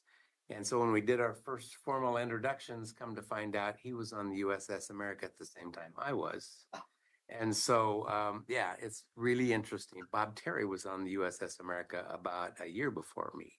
So, there's only 5,000 people on those ships. So, there's plenty of us to go around. You and your 4,999 best buds. That's right. That's right. So anyway, there are, live. Thank you very much. just for FYI, there are about 32,400 veterans in Washington County. How many? Their focus, 32,400. We have as many as Multnomah County. And these two gentlemen want to talk about how we can begin to reach out to them and integrate them a little bit more in some committees and some Washington County involvement, because they contend that veterans do better when they're giving back to their communities and participating. And so that's what they want to work with us to do. So the three of us went to the LUT celebration over Corn Pass and Butternut Creek last week. That was a really good event. Yeah. Also, ROMAC, which is the Rural Roads organization, we had a conversation with the consultants that are designing Highway 6 roundabout. So if you're thinking about a Highway 6 roundabout, that's in consideration. And it's going to be a hot topic because you're taking a road that has about probably at that section, about a 65-mile-an-hour speed. And then you're going to put them into a roundabout. Right there, the roundabout is going to be where the golf course comes out. Erritz Road, I think is what it is, that intersection there. Anyway, stay tuned. There's going to be lots of conversation about that. Let's see. Salem, I was in. Which project is that? Ours or ODOT's? It's ODOT's. And ODOT's got the final say on it. And they're kind of saying, no, we're going to do this. And so the group was saying, you better be talking to the planners that are with the banks. Have you tried the ones out on 97 or 20 between Sisters and Bend? There's I have. Yeah. Yep. There's like three new three ones. of them. Yeah. Yep. Yeah. That's pretty interesting. They're not going 65 miles an hour when they go into those. Anyway, the small table group for the timber, for the Council of Forest Trust Lands counties. We had a Forest Trust Lands meeting last week in Salem. We also had a small table meeting before that. And we have decided that we must reconvene again. So we will be meeting every week, Friday morning, for 2 hours to make our further presentations to the trust land counties and to the governor. This is going to be a hard slog to get that through. It was at Forest Grove Cornea's Chamber of Commerce yesterday at lunch and gave lots of information there, then turned around and went to the Forest Grove City Council last night. Got a comment from Councilor Rippe's request that we keep our hands off of MSTIP money. Also, had an elderly lady, and she's about 85. I'm not sure she knew exactly what she was asking, but she wanted to make sure that we were going to have a fair election, and wanted to know if someone, because she was asking Forest Grove city councilors and the mayor, and I was sitting way back in the back of the room, and the mayor's going, "That's not our job." And the woman kept asking questions. So I raised my hand. I went up, sat down alongside her, and we had a conversation about, yep, our elections division is going to make sure this is a fair. And they have a great new video. Well, I didn't tell her that. But anyway, it was a good opportunity for conversation. So we can say that certainly about the video, but it was just kind of an impromptu thing. Let's see. Yep. The library, levy steering committee we met, Pam and I met with them yesterday. That was a good conversation. So yeah. And the last thing is, make my last pitch. This weekend is air show weekend out in McMinnville. It's going to be a good one. It's going to be hot. International Air Show. Yep. All righty. Leadership communication. Okay, go ahead and go. Thank you, Chair Harrington, Commissioners. I just have one quick update for you regarding our One Washington County work plans. Thought you might be interested in hearing that over the past few weeks, the county administrator and the ACAs and the county leadership team and some of their associated department staff have been engaged in the intensive work plan development process, which is aligning the development of our strong management systems that we heard a little bit about today with your board's adopted strategic plan update and moving us into our One Washington County high-performing organization. And so we've been using an iterative approach over the past few months, and our plans are finalized. And then tomorrow we will launch our work plan progress monitoring process, which will come to your board in the form of quarterly updates on a regular basis soon. And that concludes my report for today. Short and sweet. And I'm going to be even shorter and couldn't be sweeter, but shorter. Good job, Courtney. I don't have anything for you all today, except for we will be meeting an executive session this week and next. So I will have some updates for you in those sessions. Great. For CWS. All right, I'll aim for sweeter. Elizabeth Edwards on behalf of Diane Taniguchi-Dennis for Clean Water Services, Chair Harrington, Clean Water Services Board of Directors. Last week, we held our all-employee celebration Waterfest at our new location, CWS Central. It was really a marvelous opportunity to bring staff from all across the organization. We estimate that we had about 220 employees show up and be recognized during that event. I wanted to give a thanks to Chair Harrington for coming and attending and meeting with staff. And all around, we just had great weather, great turnout. That's my update. Did you get dunked? I was part of the beat the bucket, and I did not beat the bucket. The bucket beat me. And I think Chair Harrington may have witnessed me get soaked a couple times. Yep. So what we used to know as the dunk tank was you sit on the platform, somebody threw baseballs at a target and they hit the target and you went into the water. Well, that's no longer sanitary. So now you get a bucket dumped on top of you. It was. But she does have a lever to try and keep the ball from hitting the target. Oh, which you're not successful there either, huh? Not enough. But one thing that was really cool is it was neat to see the new CWS Central building occupied by a couple hundred people. Yeah. And it really brings it to life. Mhm. And it's a great space. It was also pretty cool to see all kinds of different field equipment parked in the parking lot. At first, I was like, oh no, does this portend some kind of problems? But no, they were just field ops folks taking a quick break, getting in and getting out. So yeah, it was good. Yeah. Thank you for hosting it. Thank you. Okay, well, what's standing between us and the dinner hour before we convene in our business meeting at 6:30? And let me guess, I didn't stop to see if anybody had any questions on the formal agenda. No. Should have done that first. Okay, so I need a motion to adjourn to executive session pursuant to ORS 192.660 sub 2 sub H for the purposes of discussing potential litigation. Come on. Second. All those in favor, please vote by raising your hand or saying aye. Aye. Yeah. Any opposed? The motion carries unanimously 5-0. So all of you who are directly